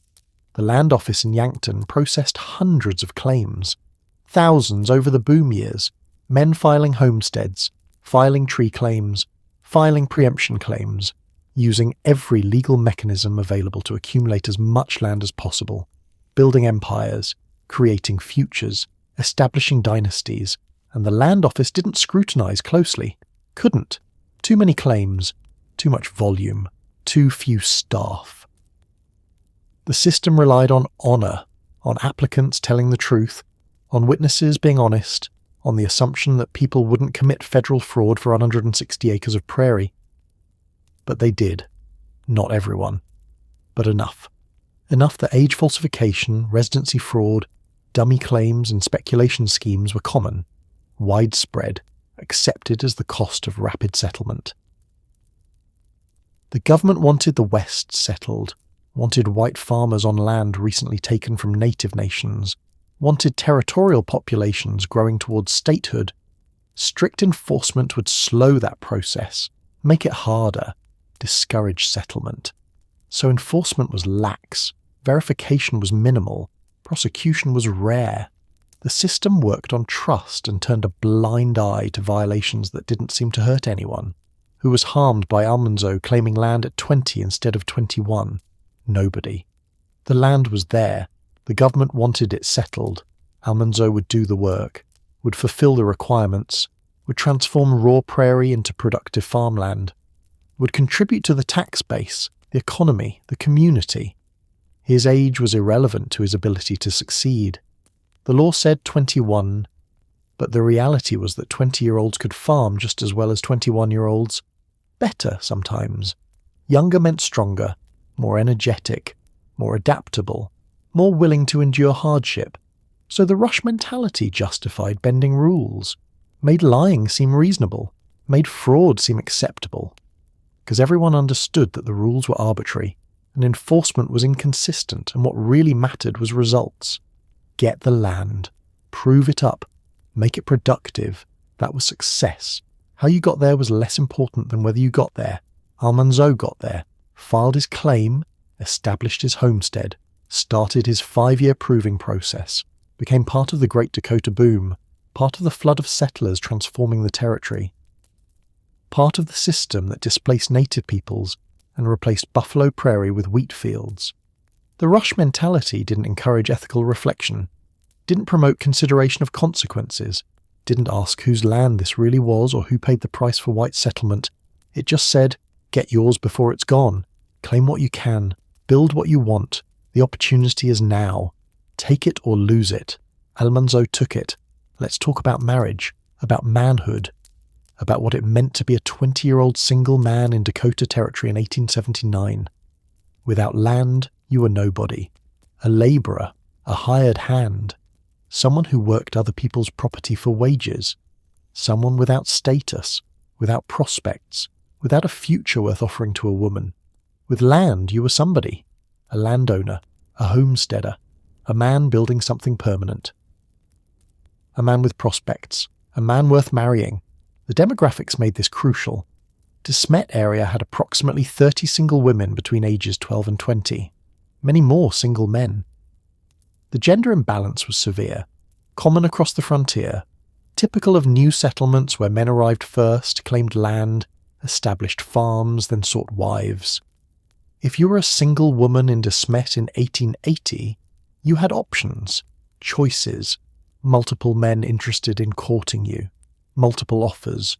You could be selective, could choose the man with the best prospects, the best land, the best future. If you were a single man, you were competing against dozens of other men, all wanting the same limited pool of potential wives, all trying to prove they were the best option, the most worthy, the most capable of providing. Land was the differentiator. The advantage that separated winners from losers in the competition for wives. Own land, and you became attractive, desirable, a viable marriage prospect. Without land, you were just another hired hand, just another man without a future. Almanzo understood this. He was 20, old enough to be thinking about marriage, about finding a wife, about starting a family. But without land, his options were limited. His attractiveness was minimal. His future was uncertain. Wait until February 1880 to file legally, and he'd be 6 months behind other young men who filed in 1879. 6 months during which they'd be establishing homesteads, building houses, making improvements, demonstrating they were serious, proving they were worthy, becoming more attractive to potential wives. 6 months might seem trivial. But in the marriage market of frontier Dakota, it mattered. First impressions mattered. Early establishment mattered. Being ahead of the competition mattered. So he lied, made himself eligible 6 months early, filed his claim alongside Royal and Eliza Jane, established himself as a landowner, positioned himself as a viable marriage prospect before other young men could get ahead of him. And it worked. By late 1879 or early 1880, he met Laura Ingalls. She was 13, almost 14.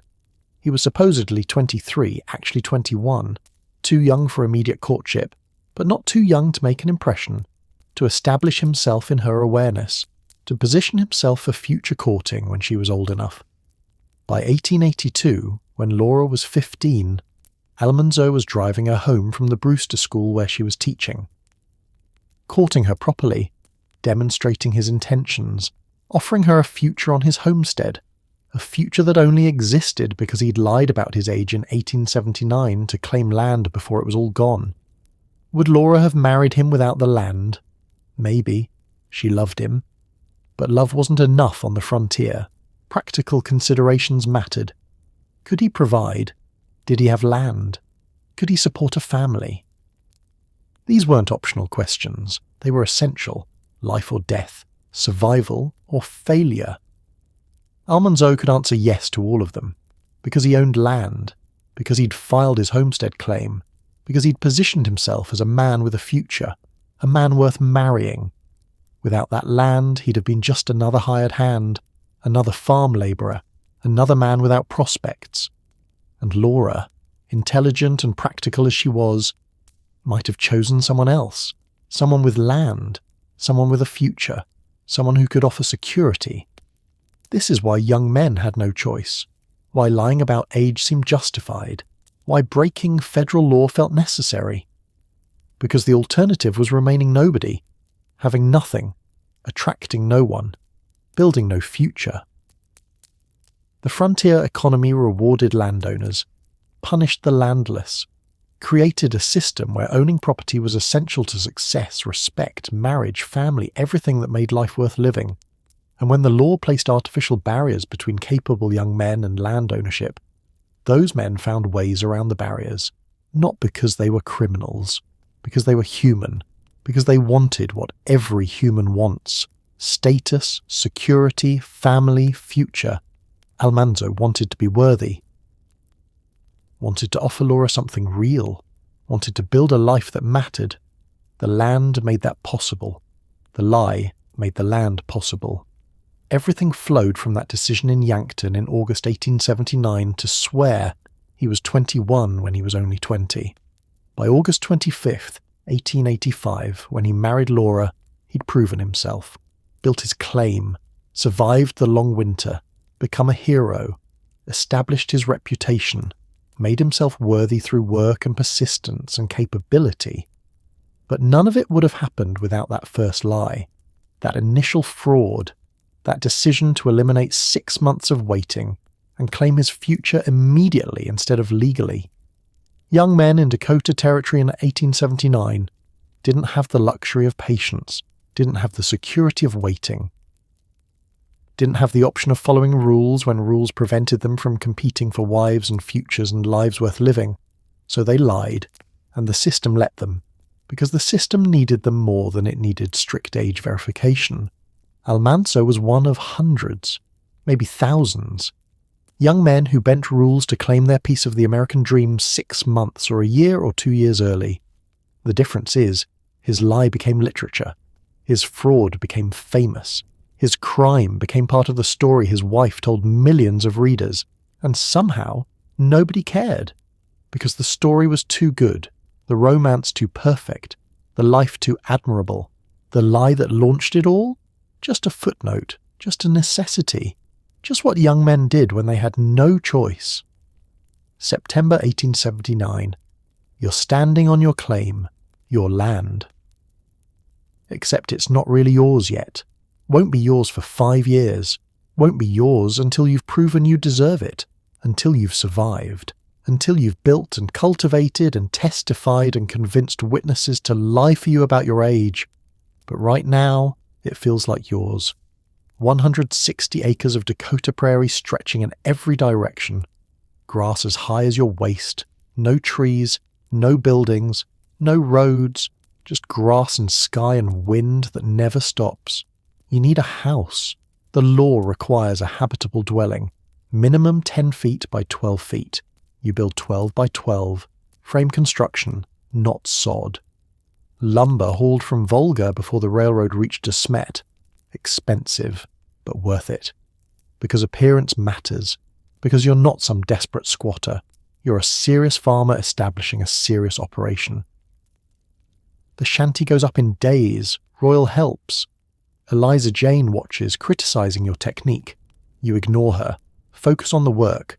4 walls, a roof, a door, a window, a cellar underneath for storage, for keeping things cool, for shelter if tornadoes come. It's not comfortable, it's barely adequate, but it meets the legal requirements, and that's what matters. Check the box, document the improvement, prove you're fulfilling your obligations. You dig wells, 2 of them. Water is life on the prairie. Without reliable water, the claim fails. You dig until you hit groundwater, line the wells with stone, build mechanisms for drawing water up, test them, verify they work, document everything. Then you break sod. 5 acres the first year, as required by the Timber Culture Act for your tree claim. The prairie fights back. The roots are thick, woven together like rope. It takes a strong team and a sharp plough and endless patience. Your oxen Star and Bright, the ones you trained as calves back in New York, would have been perfect for this. But you don't have them here. You're using borrowed equipment, rented animals, making do. The sod breaks, slowly, painfully, but it breaks. And underneath is black soil, rich, fertile, the kind of soil that grows wheat like magic, the kind of soil worth lying about your age to claim. You plant. Not much the first year, just enough to show you're cultivating, to prove you're improving the land, to document that you're fulfilling requirements. And then winter comes. Not the long winter. That's next year. This is 1879 to 1880. Mild by Dakota standards. Cold, yes. Snow, yes. But survivable. Normal. You don't stay on the claim continuously. The law allows absences. 6 months residency per year is the requirement. You can leave for work, for supplies, for visiting family, as long as you come back, as long as you maintain the claim, as long as you don't abandon it. You work for the railroad contractors, earn wages, build capital, save money for spring improvements, for livestock, for equipment, for the future you're building on a foundation of fraud. Royal is nearby, on his own claim. Eliza Jane is teaching school in Smet. The Ingalls family arrives. Charles Ingalls takes a job with the railroad, lives in the surveyor's house on the shore of Silver Lake through the winter. His family includes 4 daughters. The youngest, Carrie, is just a baby. The second youngest, Grace, hasn't been born yet. The oldest, Mary, recently went blind. And then there's Laura. 13 years old, almost 14. Too young for you to court. Too young for you to even think about courting. But you notice her. Can't help it. She's smart, observant, capable. The kind of girl who will survive this frontier. The kind of girl worth waiting for. But that's years away. Right now, you're just establishing your claim. Just surviving your first winter.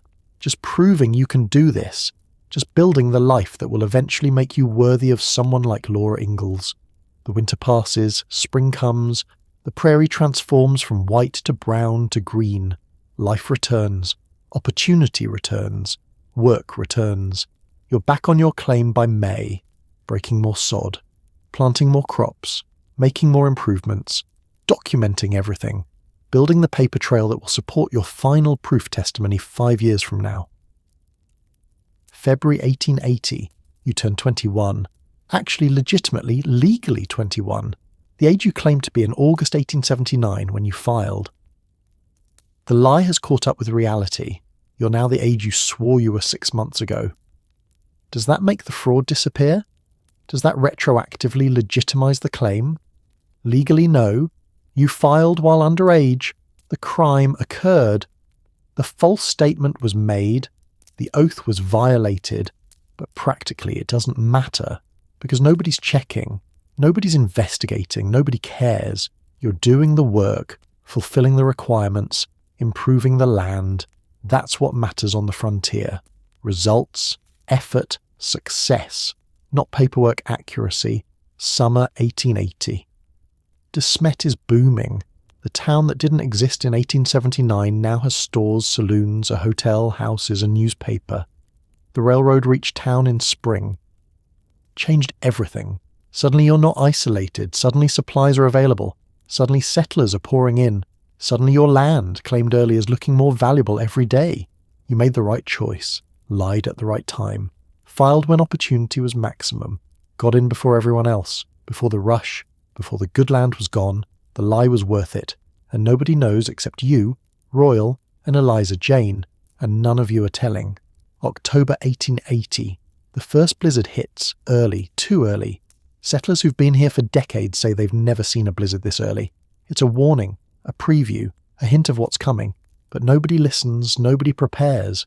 Nobody believes winter can be that bad. Because humans are optimistic. Because we think we're tougher than weather. Because we assume we'll survive because we always have. The blizzard passes, then another comes, then another. By November, they're coming every few days. 3-day storms, 4-day storms, week-long tempests that make going outside suicidal. The trains stop running, can't get through. The tracks are buried under snow. The drifts are 20 feet high in places. The railroad crews try. They send plows, send crews, send everything they have. But the snow wins, the wind wins, the prairie wins. De Smet is isolated, cut off, no supplies coming in, no coal for heat, no food beyond what people stored in fall, no way to get more until the snow melts and the trains can run again. January 1881. The wheat is running out. People are grinding seed wheat, the wheat meant for spring planting just to have flour for bread. Eating their future to survive the present, destroying next year's crops to survive this year's winter. Starvation is real, not theoretical, not distant. Real. People are getting thinner, weaker, hungrier. The town has maybe 60 people. Small enough that everyone knows everyone. Small enough that when someone starts failing, everyone notices. You have wheat, your seed wheat from Marshall, Minnesota.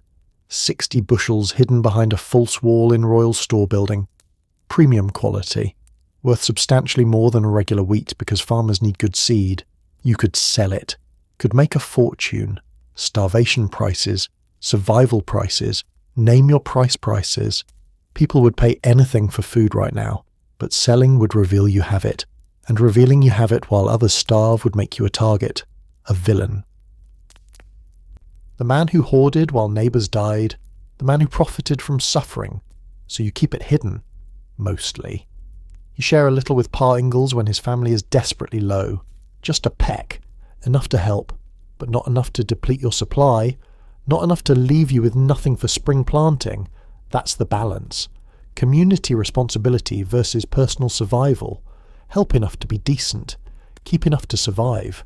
Navigate the thin line between generosity and stupidity. Then someone mentions Anderson, a settler southwest of town, maybe 12 miles out. He harvested wheat in fall. Maybe he still has some. Maybe he'd sell. The problem is getting there. 12 miles across open prairie in the middle of winter, no roads, no landmarks, nothing but white in every direction. Temperature brutal, wind vicious. Another blizzard could hit any moment. You could get lost, freeze, die, disappear into the white and never be found. Nobody wants to go. Too dangerous, too risky, too likely to end in death. Except you and Cap Garland. Cap is 19. You're supposedly 23, actually 21. Young, brave, stupid enough to think you're immortal. You go. Late January or early February. Historical records aren't precise.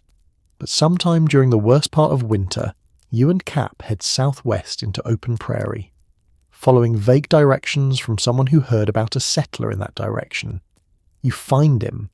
Find Anderson living in a claim shanty with wheat stored. He's hesitant. He needs that wheat for himself and his family. But you negotiate. Offer money. Lots of money. More than the wheat is worth at normal prices. But these aren't normal prices. This is survival prices. $1.25 per bushel. Way more than normal, but you pay it. $75 for 60 bushels of wheat that would normally cost maybe $40. Anderson agrees. Loads the wheat onto your sleds. You start back. 12 miles. Against wind. Against cold. Against time because another blizzard is coming. You can feel it.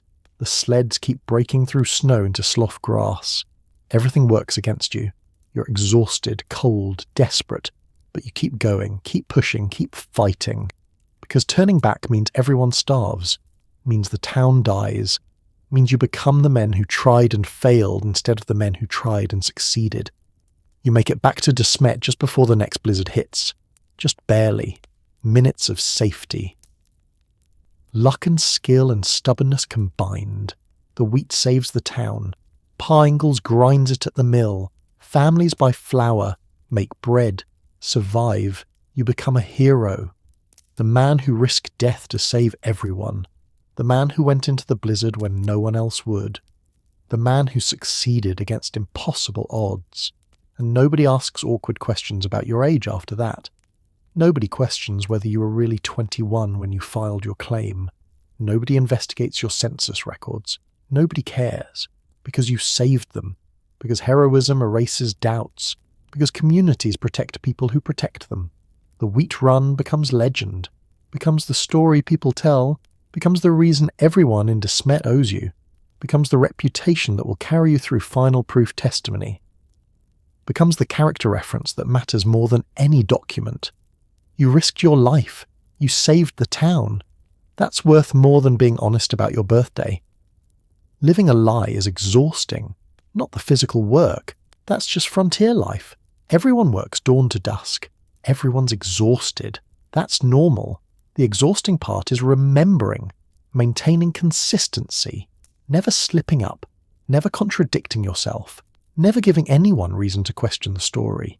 You claimed you were 21 in August 1879, which means you were born in 1857 or early 1858, which means by 1884 you'll be 26 or 27. The math has to work. The story has to stay consistent. The witnesses have to confirm it. Most of the time it's easy.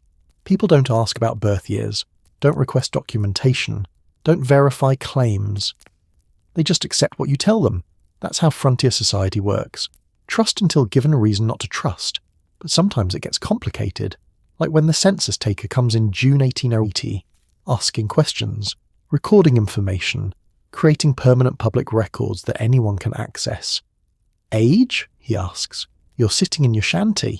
He's at the small table, form in front of him, pen ready. 22, you say, which matches the math. If you were 21 in August 1879, you'd be 22 in June 1880. The numbers line up. The story stays consistent. He writes it down, doesn't question, doesn't verify, just accepts your word and moves to the next question. And now it's documented. Census of 1880. Almanzo Wilder, age 22. Kingsbury County, Dakota Territory, permanent record, except previous censuses contradict this. The 1860 census listed you as age 1, born 1859. The 1870 census listed you as age 11, born 1859. The 1875 census listed you as age 16, born 1859. If anyone compared those records to the 1880 census, the lie would be obvious, glaring, undeniable. You aged 3 years between 1875 and 1880 instead of 5. You were born in 1859 according to 3 censuses, but 1858 according to your homestead filing. But nobody compares. Nobody cross-references. Nobody has access to census data from New York to verify what you're saying in Dakota. The bureaucratic systems aren't connected. The technology doesn't exist. The lie is safe as long as nobody looks too carefully. And why would they look? You're doing the work, fulfilling requirements, improving your claim. You're not hurting anyone, not taking land from someone else. Not defrauding victims, just accessing government land 6 months early. The Prairie doesn't care how old you are. The wheat doesn't care when you were born. The blizzards don't verify birth certificates before trying to kill you. On the frontier, capability matters more than documentation. Results matter more than paperwork. You can do the work, so the work gets done. That's all that matters. Summer 1881, spring 1882. The claim develops. More acres broken, more crops planted, more improvements documented. You're building equity, building value, building a future on a foundation of fraud that nobody questions. You caught Laura. Start driving her home from the Brewster School where she's teaching. 20 miles each way, every Friday, through winter cold and spring mud and summer heat, just to spend a few hours with her. Just to prove you're serious. Just to show she's worth the effort. She's 15 when courting begins. You're supposedly 25, actually 23. 10-year age gap, supposedly.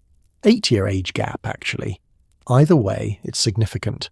Controversial by modern standards, but normal for the frontier where men established themselves before marrying and women married young. Pa Ingalls watches carefully, evaluates you, judges whether you're worthy of his daughter, assesses your character, your prospects, your capability. He sees the homestead, sees the improvements, sees the work, sees that you're a landowner, someone with a future, someone who can provide. The age fraud doesn't come up. Either Pa doesn't know or doesn't care. Either the secret is well kept or it's well ignored. Either way, it doesn't stop the courtship. Doesn't prevent the relationship. Doesn't disqualify you from being Laura's suitor. By 1884, you're ready for final proof. 5 years since filing.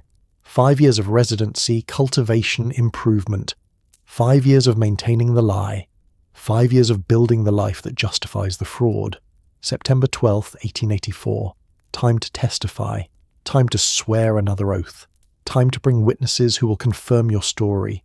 Time to complete the fraud you started in August 1879. You walk into the land office, confident, prepared, ready, because you've done everything required except tell the truth about your age.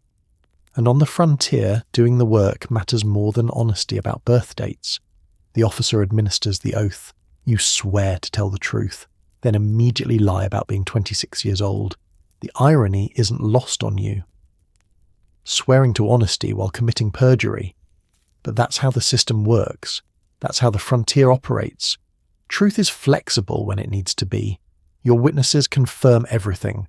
Alfred Sheldon, Oliver Sheldon, Robert Boast, Charles Ingalls, all testify you've lived on the claim for 5 years, made improvements, cultivated land, fulfilled requirements, all confirm you're over 21. None challenge your stated age. The patent is approved, the deed is issued, the land is yours, legally, officially, permanently, built on 5 years of work and one lie about when you were born. You walked into that land office in August 1879 as a 20-year-old committing fraud. You walk out in September 1884 as a 25-year-old landowner whose crime will never be prosecuted. You're standing outside the land office in Smet, September 12th, 1884. 5 years since you filed. 5 years since you lied. 5 years of waiting for this moment. The town has grown.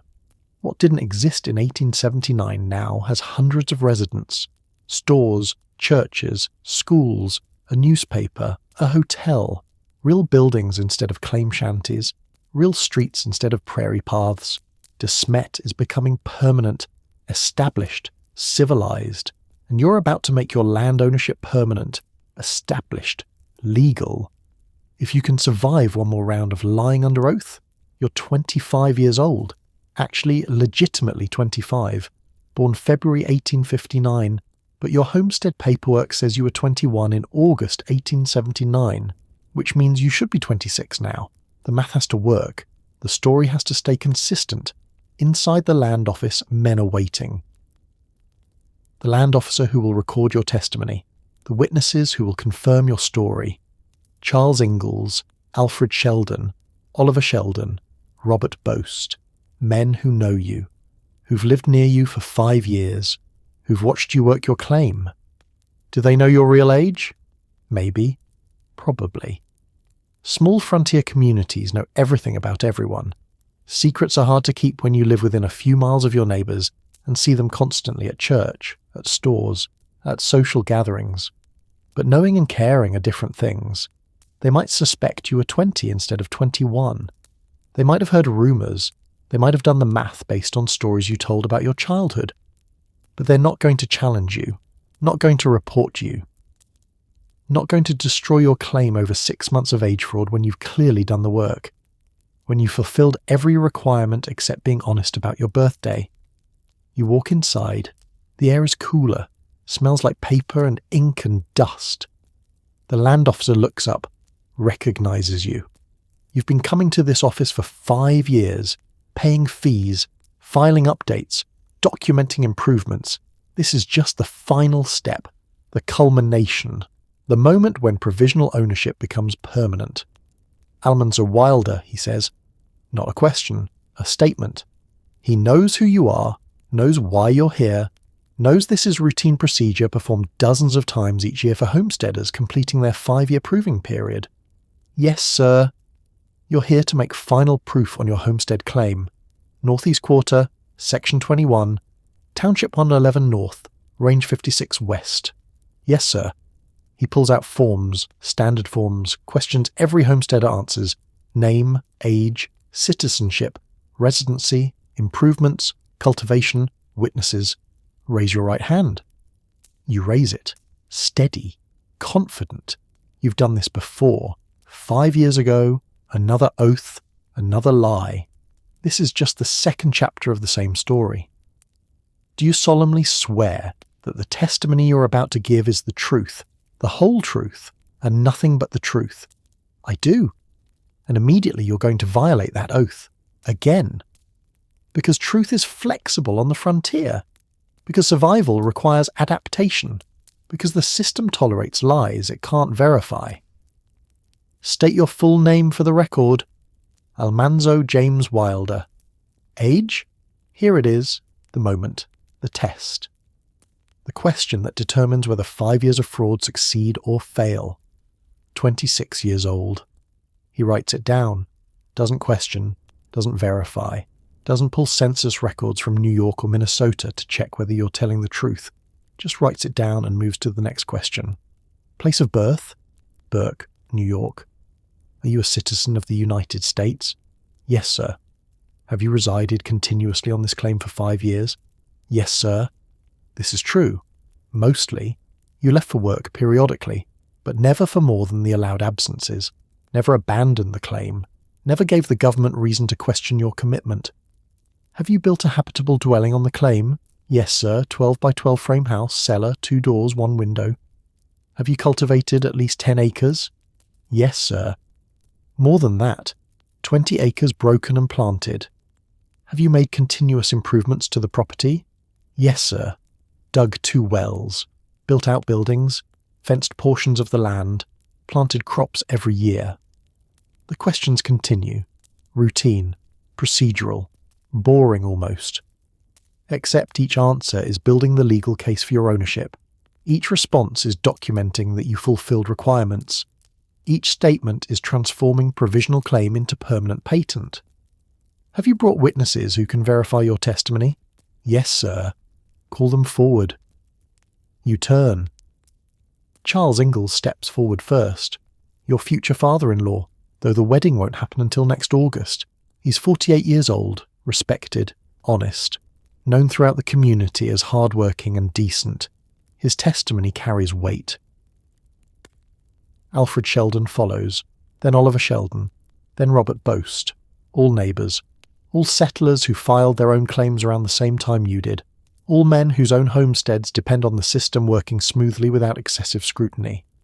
They're not just witnessing for you, they're protecting the system that gave them land, they're reinforcing the social contract that says we support each other's claims because we all benefit from rapid settlement. The land officer administers oaths. One by one, the witnesses swear to tell the truth. One by one, they confirm your story. Yes, they've known Almanzo Wilder for 5 years. Yes, he's resided on the claim continuously. Yes, he's made improvements. Yes, he's cultivated land. Yes, he's fulfilled all requirements. And most importantly, yes, he's over 21 years old. They swear to it, under oath. Perjury, technically, but frontier perjury. The kind everyone commits, the kind nobody prosecutes, the kind that makes the system work. Charles Ingalls stands before the land officer. His hand is raised, his voice is steady. He's about to confirm a lie, and he knows it. Probably, almost certainly. Do you know Almanzo Wilder? Yes, I've known him for 5 years. Has he resided continuously on his homestead claim? Yes, I've seen him working his land regularly. Building, planting, improving. To your knowledge, has he fulfilled all requirements of the Homestead Act? Yes. He's built a proper house, cultivated his acres, made continuous improvements. He's done everything required.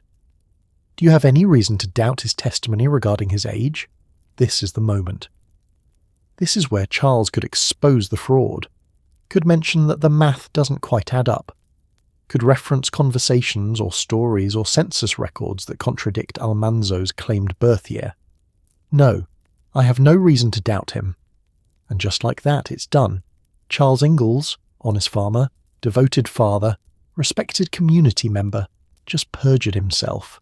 Maybe, technically, if you count confirming something you suspect is false as perjury. But on the frontier, this isn't perjury. It's community support. It's recognising that Almanzo did the work regardless of whether he was 20 or 21 when he filed. It's acknowledging that the age requirement is arbitrary and enforcement is impossible, and what matters is results. Alfred Sheldon is next, 41 years old, filed his own homestead claim in 1879.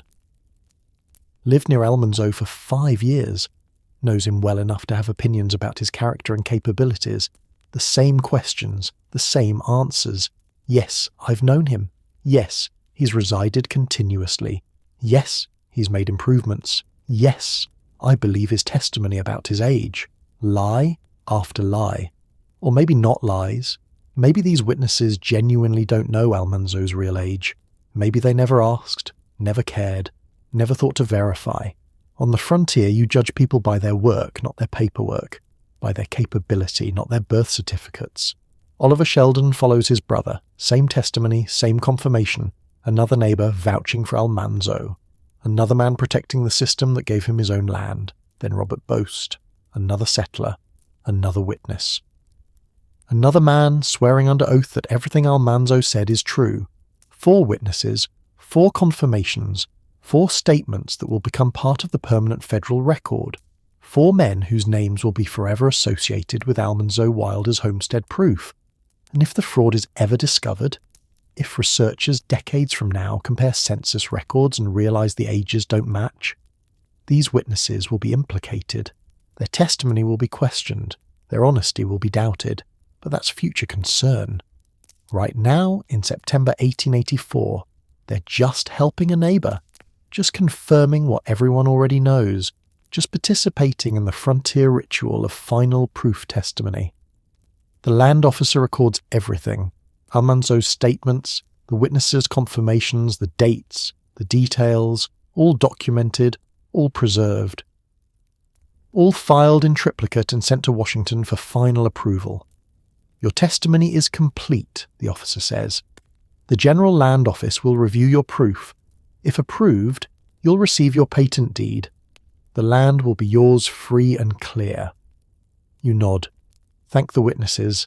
Shake hands. Charles Ingalls claps you on the shoulder. Well done, he says. And he means it. Because you did do well. You homesteaded successfully. You survived 5 Dakota winters. You built something permanent on raw prairie. You earned this land even if you lied to claim it. Outside, the September sun is warm. The harvest season is approaching. The wheat is ready. The town is bustling. Everything feels right, settled, secure. Laura is 15 now. You've been courting her for 2 years. Driving her home from the Brewster School every Friday through blizzards and mud and summer heat. Making your intentions clear. Demonstrating you're serious. Proving you're worthy, and now you're a landowner. Actually, legally, permanently a landowner. Once the patent comes through, once Washington approves, once the bureaucratic process completes, you'll have a deed, documentation, legal proof that this land belongs to you. Pa Ingalls just vouched for you, just swore under oath that you're honest and capable and deserving. That means something. That means when you ask to marry Laura next year, he'll say yes, because you've proven yourself, because you own land, because you can provide. The age fraud, forgotten, irrelevant, buried under 5 years of legitimate work and community respect and documented improvements. Nobody's going to investigate. Nobody's going to compare census records. Nobody's going to question witness testimony. Nobody's going to prosecute fraud that happened 5 years ago and affected nobody negatively. You walk down Main Street, past businesses that didn't exist in 1879, past the hardware store where Royal works, past the church where you'll marry Laura next August, past the school where Laura taught, past the hotel, the newspaper office, the blacksmith shop, all the infrastructure of civilization imposed on Prairie that was empty 6 years ago. And you contributed to this. You're part of Smet's founding generation. Part of the boom that transformed Dakota Territory from empty grassland to settled community. Part of American expansion, whether that's honourable or shameful or both. The land you claimed through fraud is now legitimately yours through work. The lie that launched your homesteading is now buried under truth. The crime you committed is now validated by results. That's frontier justice. That's Dakota Territory morality. That's how the West was won. Not by following rules, by bending them, by doing what worked, by achieving results regardless of how you got there. Let's talk about why Almanzo never got caught, why his fraud succeeded, why the system failed to detect or prosecute an obvious violation of federal law. The reasons are practical, bureaucratic, and social. They reveal how the Homestead Act actually worked versus how it was supposed to work, how frontier settlement prioritized speed over accuracy, how America was built on flexibility rather than rigid rule enforcement. First, the practical reasons. The Land Office in Kingsbury County, Dakota Territory, processed hundreds of claims between 1879 and 1884. Hundreds of applications, hundreds of final proofs, hundreds of witness testimonies. The staff was small, the workload was massive, the oversight was minimal. Verifying ages would require accessing census records from other states. From New York, where Almanzo was born, from Minnesota, where his family lived in the 1870s. Those records existed, were documented, were theoretically available, but practically impossible. The technology didn't exist. No computers, no databases, no centralized record keeping. Census records were stored locally. Accessing them meant writing letters, waiting months for responses, manually comparing documents across multiple states and decades. For every single applicant? Impossible. The system would collapse. The Land Office would become paralyzed. Settlement would stop. The entire Homestead Act would fail under the weight of bureaucratic verification. So the government relied on honour, on applicants telling the truth, on witnesses being honest, on the assumption that people wouldn't commit federal fraud for relatively small parcels of prairie land. Bad assumption, but necessary, because the alternative was no settlement at all. Second, the bureaucratic reasons. The federal government's priority in the 1880s was settling the West. Rapidly, permanently, irreversibly, transforming native land into American property, establishing white civilization on frontier prairie, creating taxable farms and voting citizens and economic development. Age verification slowed that process, made it harder, more expensive, more complicated. So the government quietly chose not to enforce the age requirement strictly, chose to accept applicants' stated ages at face value, chose to trust witness testimony even when that testimony was questionable. This wasn't official policy, wasn't written down, wasn't acknowledged, but it was real, practiced, understood. Land Office officials knew applicants sometimes lied about ages, and they processed the claims anyway, because their job was facilitating settlement, not preventing it. Prosecution would require evidence, investigation, resources, time, and would result in what? Taking land away from someone who'd already improved it, forcing them to abandon 5 years of work, destroying their livelihood over a technicality about birth dates. The political cost was too high. The practical benefit was too low, so prosecution didn't happen, even when fraud was obvious, even when discrepancies existed, even when witnesses were probably lying. The government wanted settlers more than it wanted perfect compliance with age requirements. Third, the social reasons. Frontier communities protected their own, supported each other's claims, reinforced the system that gave everyone land. They understood that challenging one person's claim could trigger challenges to everyone's claims, that strict enforcement would unravel the entire settlement boom, so they lied for each other, confirmed each other's testimonies, vouched for each other's characters, protected each other's frauds, because they all benefited from the system working smoothly without excessive government scrutiny. Charles Ingalls knew Almanzo was probably younger than claimed. The Sheldons knew, Robert Boast knew. But they confirmed his testimony anyway, because that's what neighbours did. That's how frontier society functioned. That's how everyone got land despite the rules' limitations. Community complicity wasn't criminal conspiracy. It was survival strategy. It was recognizing that frontier life required flexibility, that rigid rule enforcement would destroy opportunity, that supporting your neighbours meant they'd support you when you needed it. And everyone needed it eventually. Everyone had some discrepancy in their paperwork, some questionable testimony, some bent rule, some lie that made claiming easier. The unspoken agreement was, we don't question each other, we don't report each other, we don't destroy each other over technicalities. Because tomorrow you might be the one who needs community protection, You might be the one whose paperwork doesn't quite match reality. You might be the one hoping neighbours don't look too carefully at your claim. So everyone protected everyone, and the government let them. Because rapid settlement was more important than perfect honesty. Fourth, the temporal reason.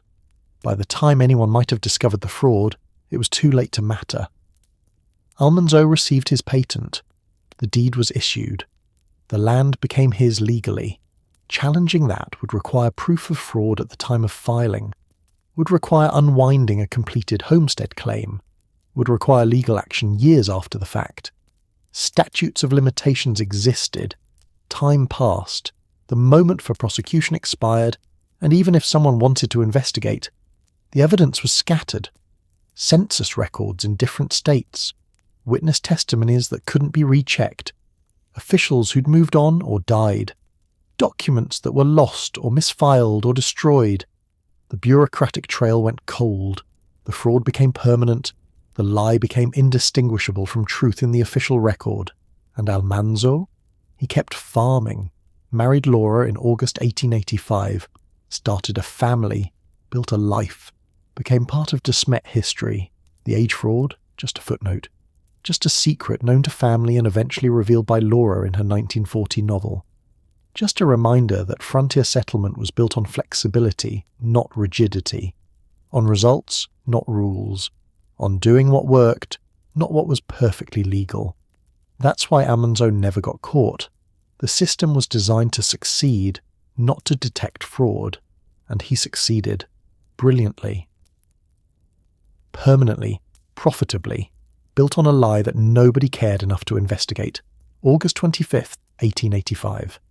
You're standing in Reverend Edward Brown's home in Smet. You're about to marry Laura Ingalls. She's 18 years old. You're supposedly 26. Actually 26 legitimately, if you were born in 1859, like the census records suggest. But your tombstone will claim 1857. Your official documents say different ages at different times. The lie you told in 1879 has metastasized, spread, complicated everything. You can't remember anymore which age you're supposed to be in which context. Laura stands beside you, small, determined, beautiful. She refused to say obey in her wedding vows. Told you straight out, I cannot make a promise that I will not keep, even if I tried. I do not think I could obey anybody against my better judgment.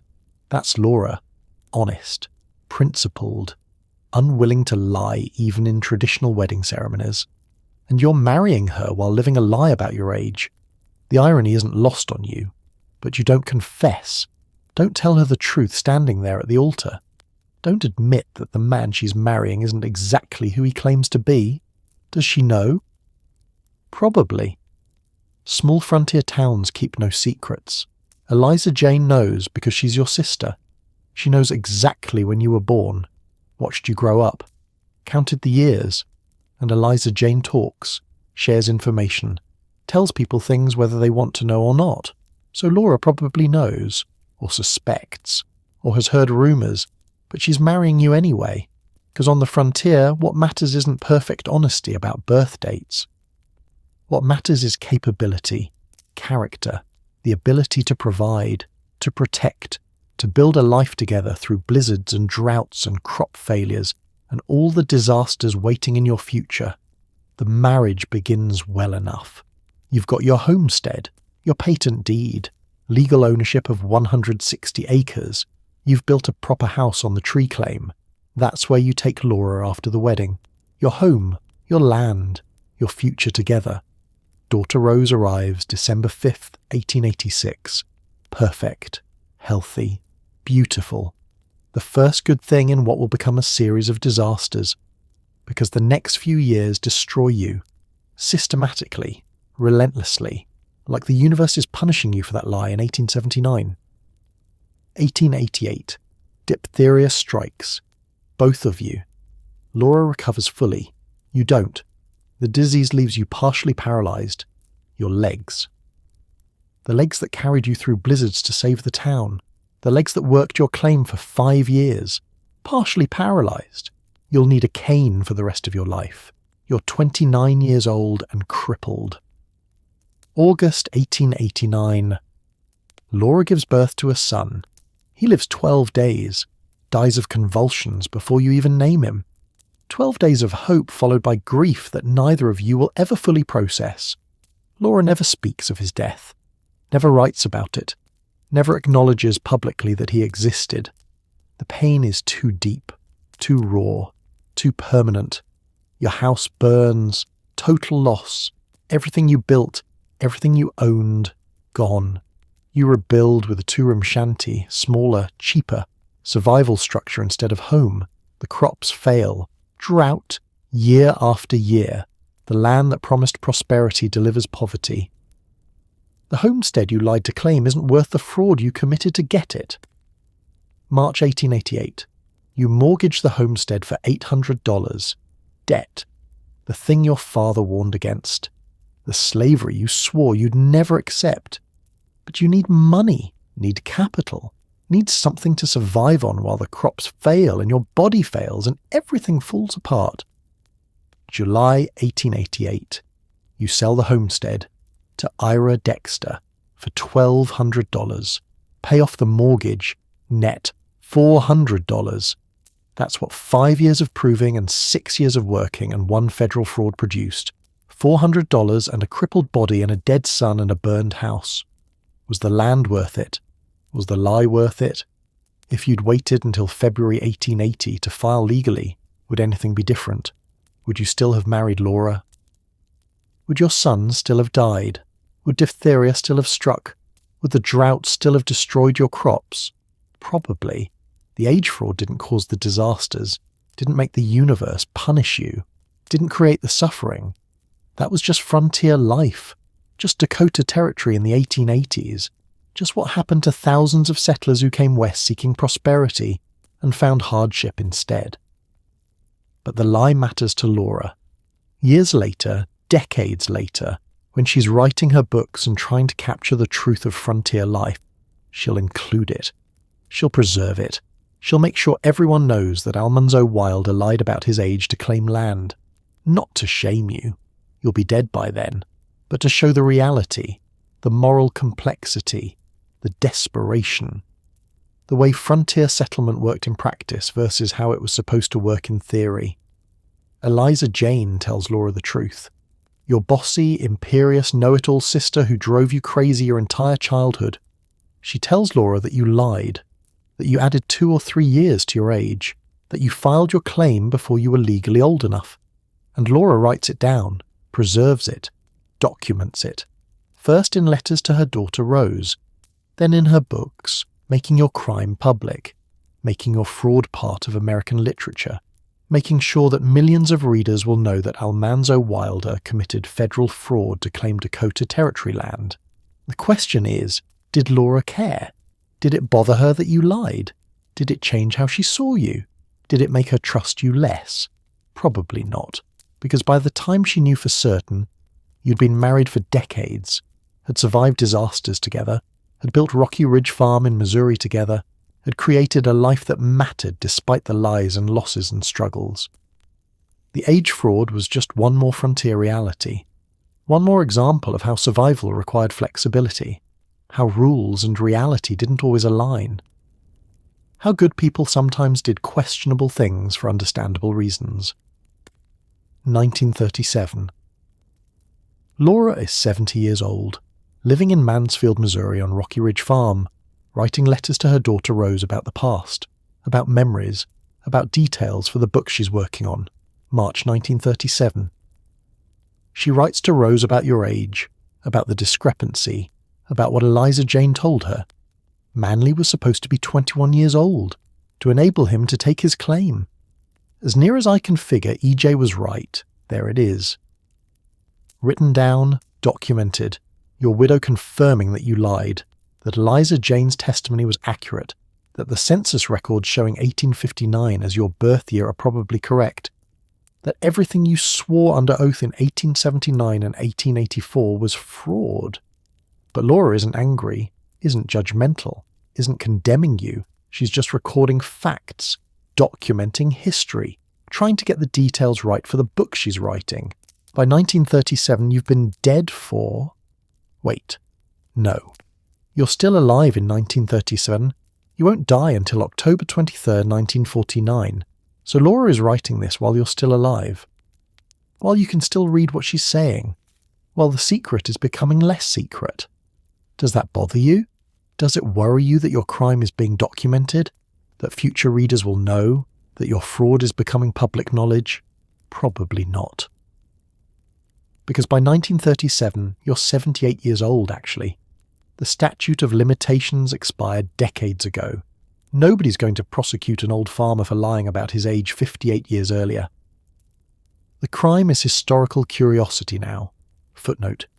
Interesting detail rather than actionable fraud. 1940. Laura publishes The Long Winter, the book about the terrible winter of 1880-1881, the book about the Wheat Run, the book that makes you a hero. And buried in that book, casual as can be, she writes it. When he came west, Almanzo was 19 years old. But that was a secret because he had taken a homestead claim, and according to law, a man must be 21 to do that. There, published, in print, thousands of copies. Your crime preserved for posterity.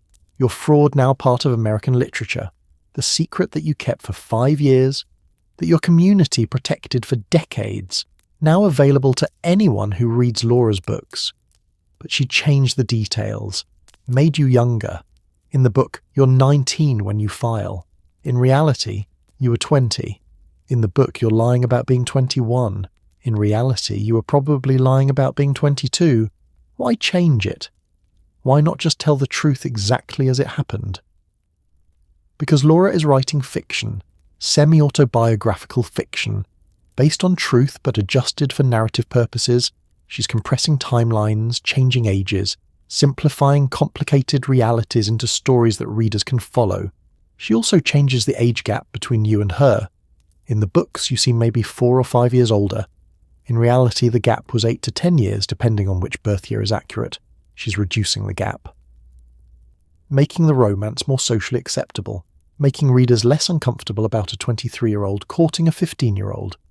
Modern readers will still be uncomfortable, but 1940s readers, less so. Frontier age gaps were common, normal, expected. Men established themselves before marrying. Women married young. That was just how it worked. The books become successful, wildly successful. The Little House series sells millions of copies, becomes required reading in schools, shapes how generations of Americans understand frontier history. Your childhood in New York becomes Farmer Boy. Your courtship with Laura becomes these happy golden years. Your heroic wheat run becomes the long winter, and buried in those books, barely remarked upon, is your crime, the age fraud, the homestead lie. The federal offense that launched your entire adult life. Nobody cares, nobody prosecutes, nobody even comments much. It's just an interesting detail, a footnote, a reminder that frontier settlement was messy and complicated and not always perfectly legal. The irony is perfect. You spent 5 years terrified the government would discover your lie. 5 years worried that witness testimony would contradict. 5 years concerned that census records would be compared. 5 years living with the anxiety that everything could be taken away if anyone looked too carefully. And then your wife publishes your crime in a best-selling novel, makes it public, preserves it forever, and nothing happens. No investigation, no prosecution, no consequences. Just millions of readers learning that Almanzo Wilder lied about his age and nobody cared. Because by 1940 the frontier is history. Dakota Territory is South Dakota, a state. The Homestead Act is still law but less important. The land office in Kingsbury County is processing different kinds of claims. The world has moved on. Your fraud is quaint, historical, interesting, not criminal, not shameful, just frontier pragmatism. Just a young man doing what he needed to do to claim land 6 months early. Laura dies in 1957, 3 days after her 90th birthday. She outlived you by 8 years, spent those years alone on Rocky Ridge Farm, surrounded by neighbours and friends and mountains of fan mail from readers who loved her books. She preserved your story, made you immortal, made your childhood and your courtship and your struggles part of American mythology, made sure that millions of people would know who Almanzo Wilder was and what he did and how he lived, including the lie, including the fraud, including the crime that nobody punished. Because Laura understood that frontier history is complicated, that good people sometimes do questionable things, that survival requires flexibility, that rules and reality don't always align.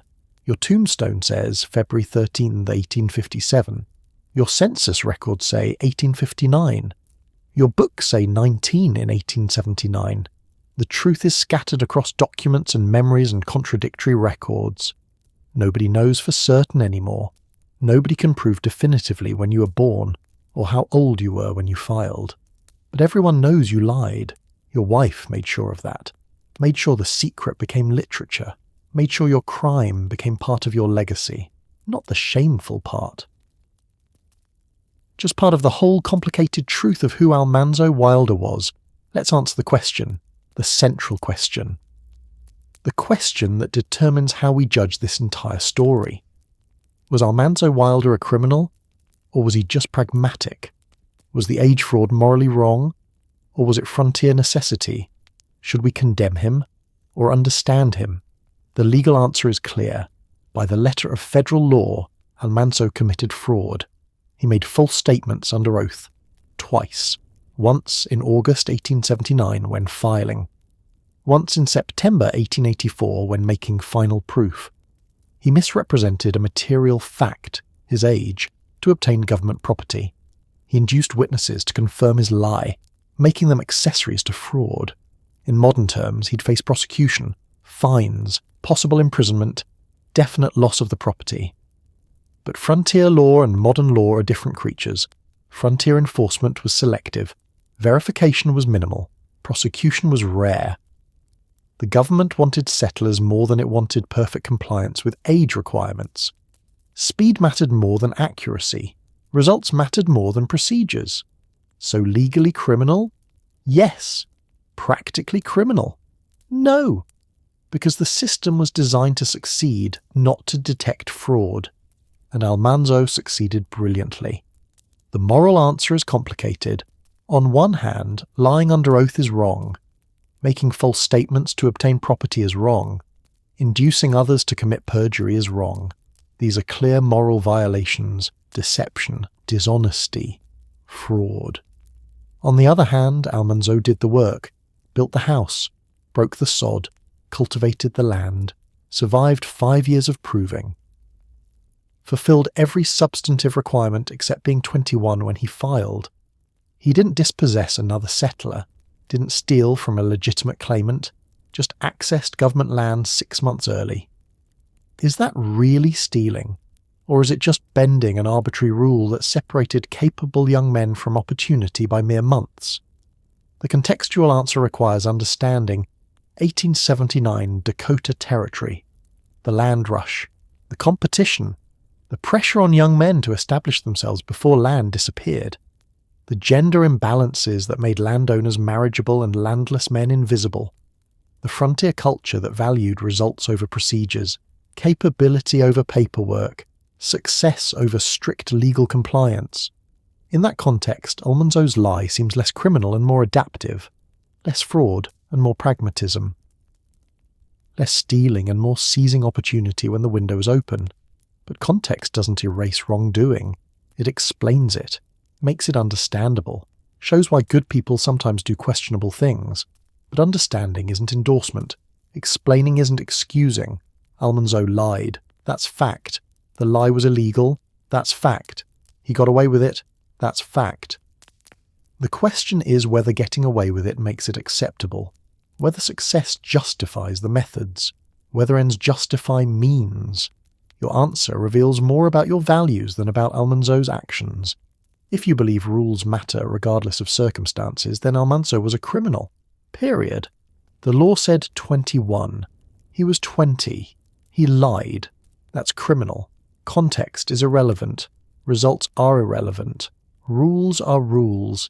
If you believe context matters more than rigid rules, then Almanzo was pragmatic, capable, adaptive, smart enough to navigate a broken system, brave enough to take calculated risks, successful enough to justify the methods. The age requirement was arbitrary. He could do the work at 20 just as well as at 21, so lying about it was reasonable adaptation to unreasonable requirements. Most people fall somewhere between these extremes, uncomfortable with the lying but understanding the pressure, disapproving of the fraud but acknowledging the context, wishing he'd waited 6 months but recognizing why he didn't. And that ambivalence is probably appropriate, because Almanzo Wilder wasn't a hero or a villain. He was a complicated human making difficult choices in challenging circumstances. He was capable and hard-working and honest in most areas of his life, but dishonest about his age when honesty would have cost him everything he wanted. That's humanity. That's the moral complexity Laura captured in her books. That's why the Little House series matters. Not because it shows perfect people living perfect lives, but because it shows real people with real flaws making real compromises in a world that demanded more than they could give while following every rule perfectly. The larger question is about the Homestead Act itself, about a system that displaced native peoples, gave their land to white settlers, and then created bureaucratic barriers that prevented capable young men from accessing that land for arbitrary reasons, about a government that wanted rapid settlement but imposed rules that slowed settlement, about laws that created perverse incentives and then failed to enforce those laws consistently. Almanzo's fraud is a symptom of a broken system. Not justification for the fraud, but evidence that the system itself was flawed. That age requirements were poorly enforced because they were poorly conceived. That verification was minimal because verification was impossible.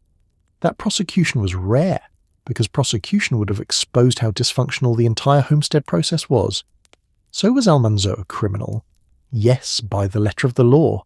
Was he just smart? Also, yes, by the standards of frontier pragmatism. Can both be true simultaneously? Absolutely. That's the complexity. That's the reality. That's the truth that makes this story worth telling. He lied. He succeeded. He built a life. He married Laura. He became part of American mythology. He was preserved in literature as both hero and fraud, both the man who risked his life to save a starving town and the man who lied under oath to steal land 6 months early. That's Almanzo Wilder.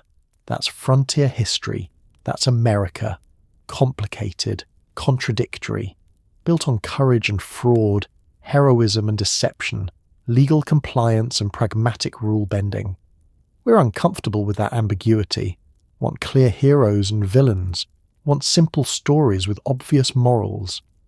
But Almanzo's story refuses simplicity, demands we sit with discomfort, forces us to acknowledge that good people sometimes do wrong things for understandable reasons, that laws and justice don't always align, that context matters even when it doesn't excuse. The land Almanzo claimed through fraud is gone now, sold. Passed through other hands, developed or farmed or transformed beyond recognition. The lie that seemed so crucial in 1879 is just history now. Footnote, detail, story. But the questions remain, about right and wrong, about law and justice, about rules and results, about when bending rules becomes breaking them, about whether success justifies the methods, about how we judge people who lived in different times with different pressures and different moral frameworks. Those questions don't have easy answers. Didn't in 1879. Don't now. That's why Almanzo Wilder's story matters, not because it provides answers, but because it asks questions we still struggle to answer, about who we are, about what we value, about how we balance rules and reality, law and life, principle and pragmatism. He was 20 years old. He lied about being 21.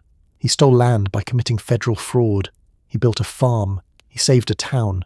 He married Laura. He became a legend. He was complicated, human, real. That's the legacy of a lie. Not shame, not glory, just complicated truth.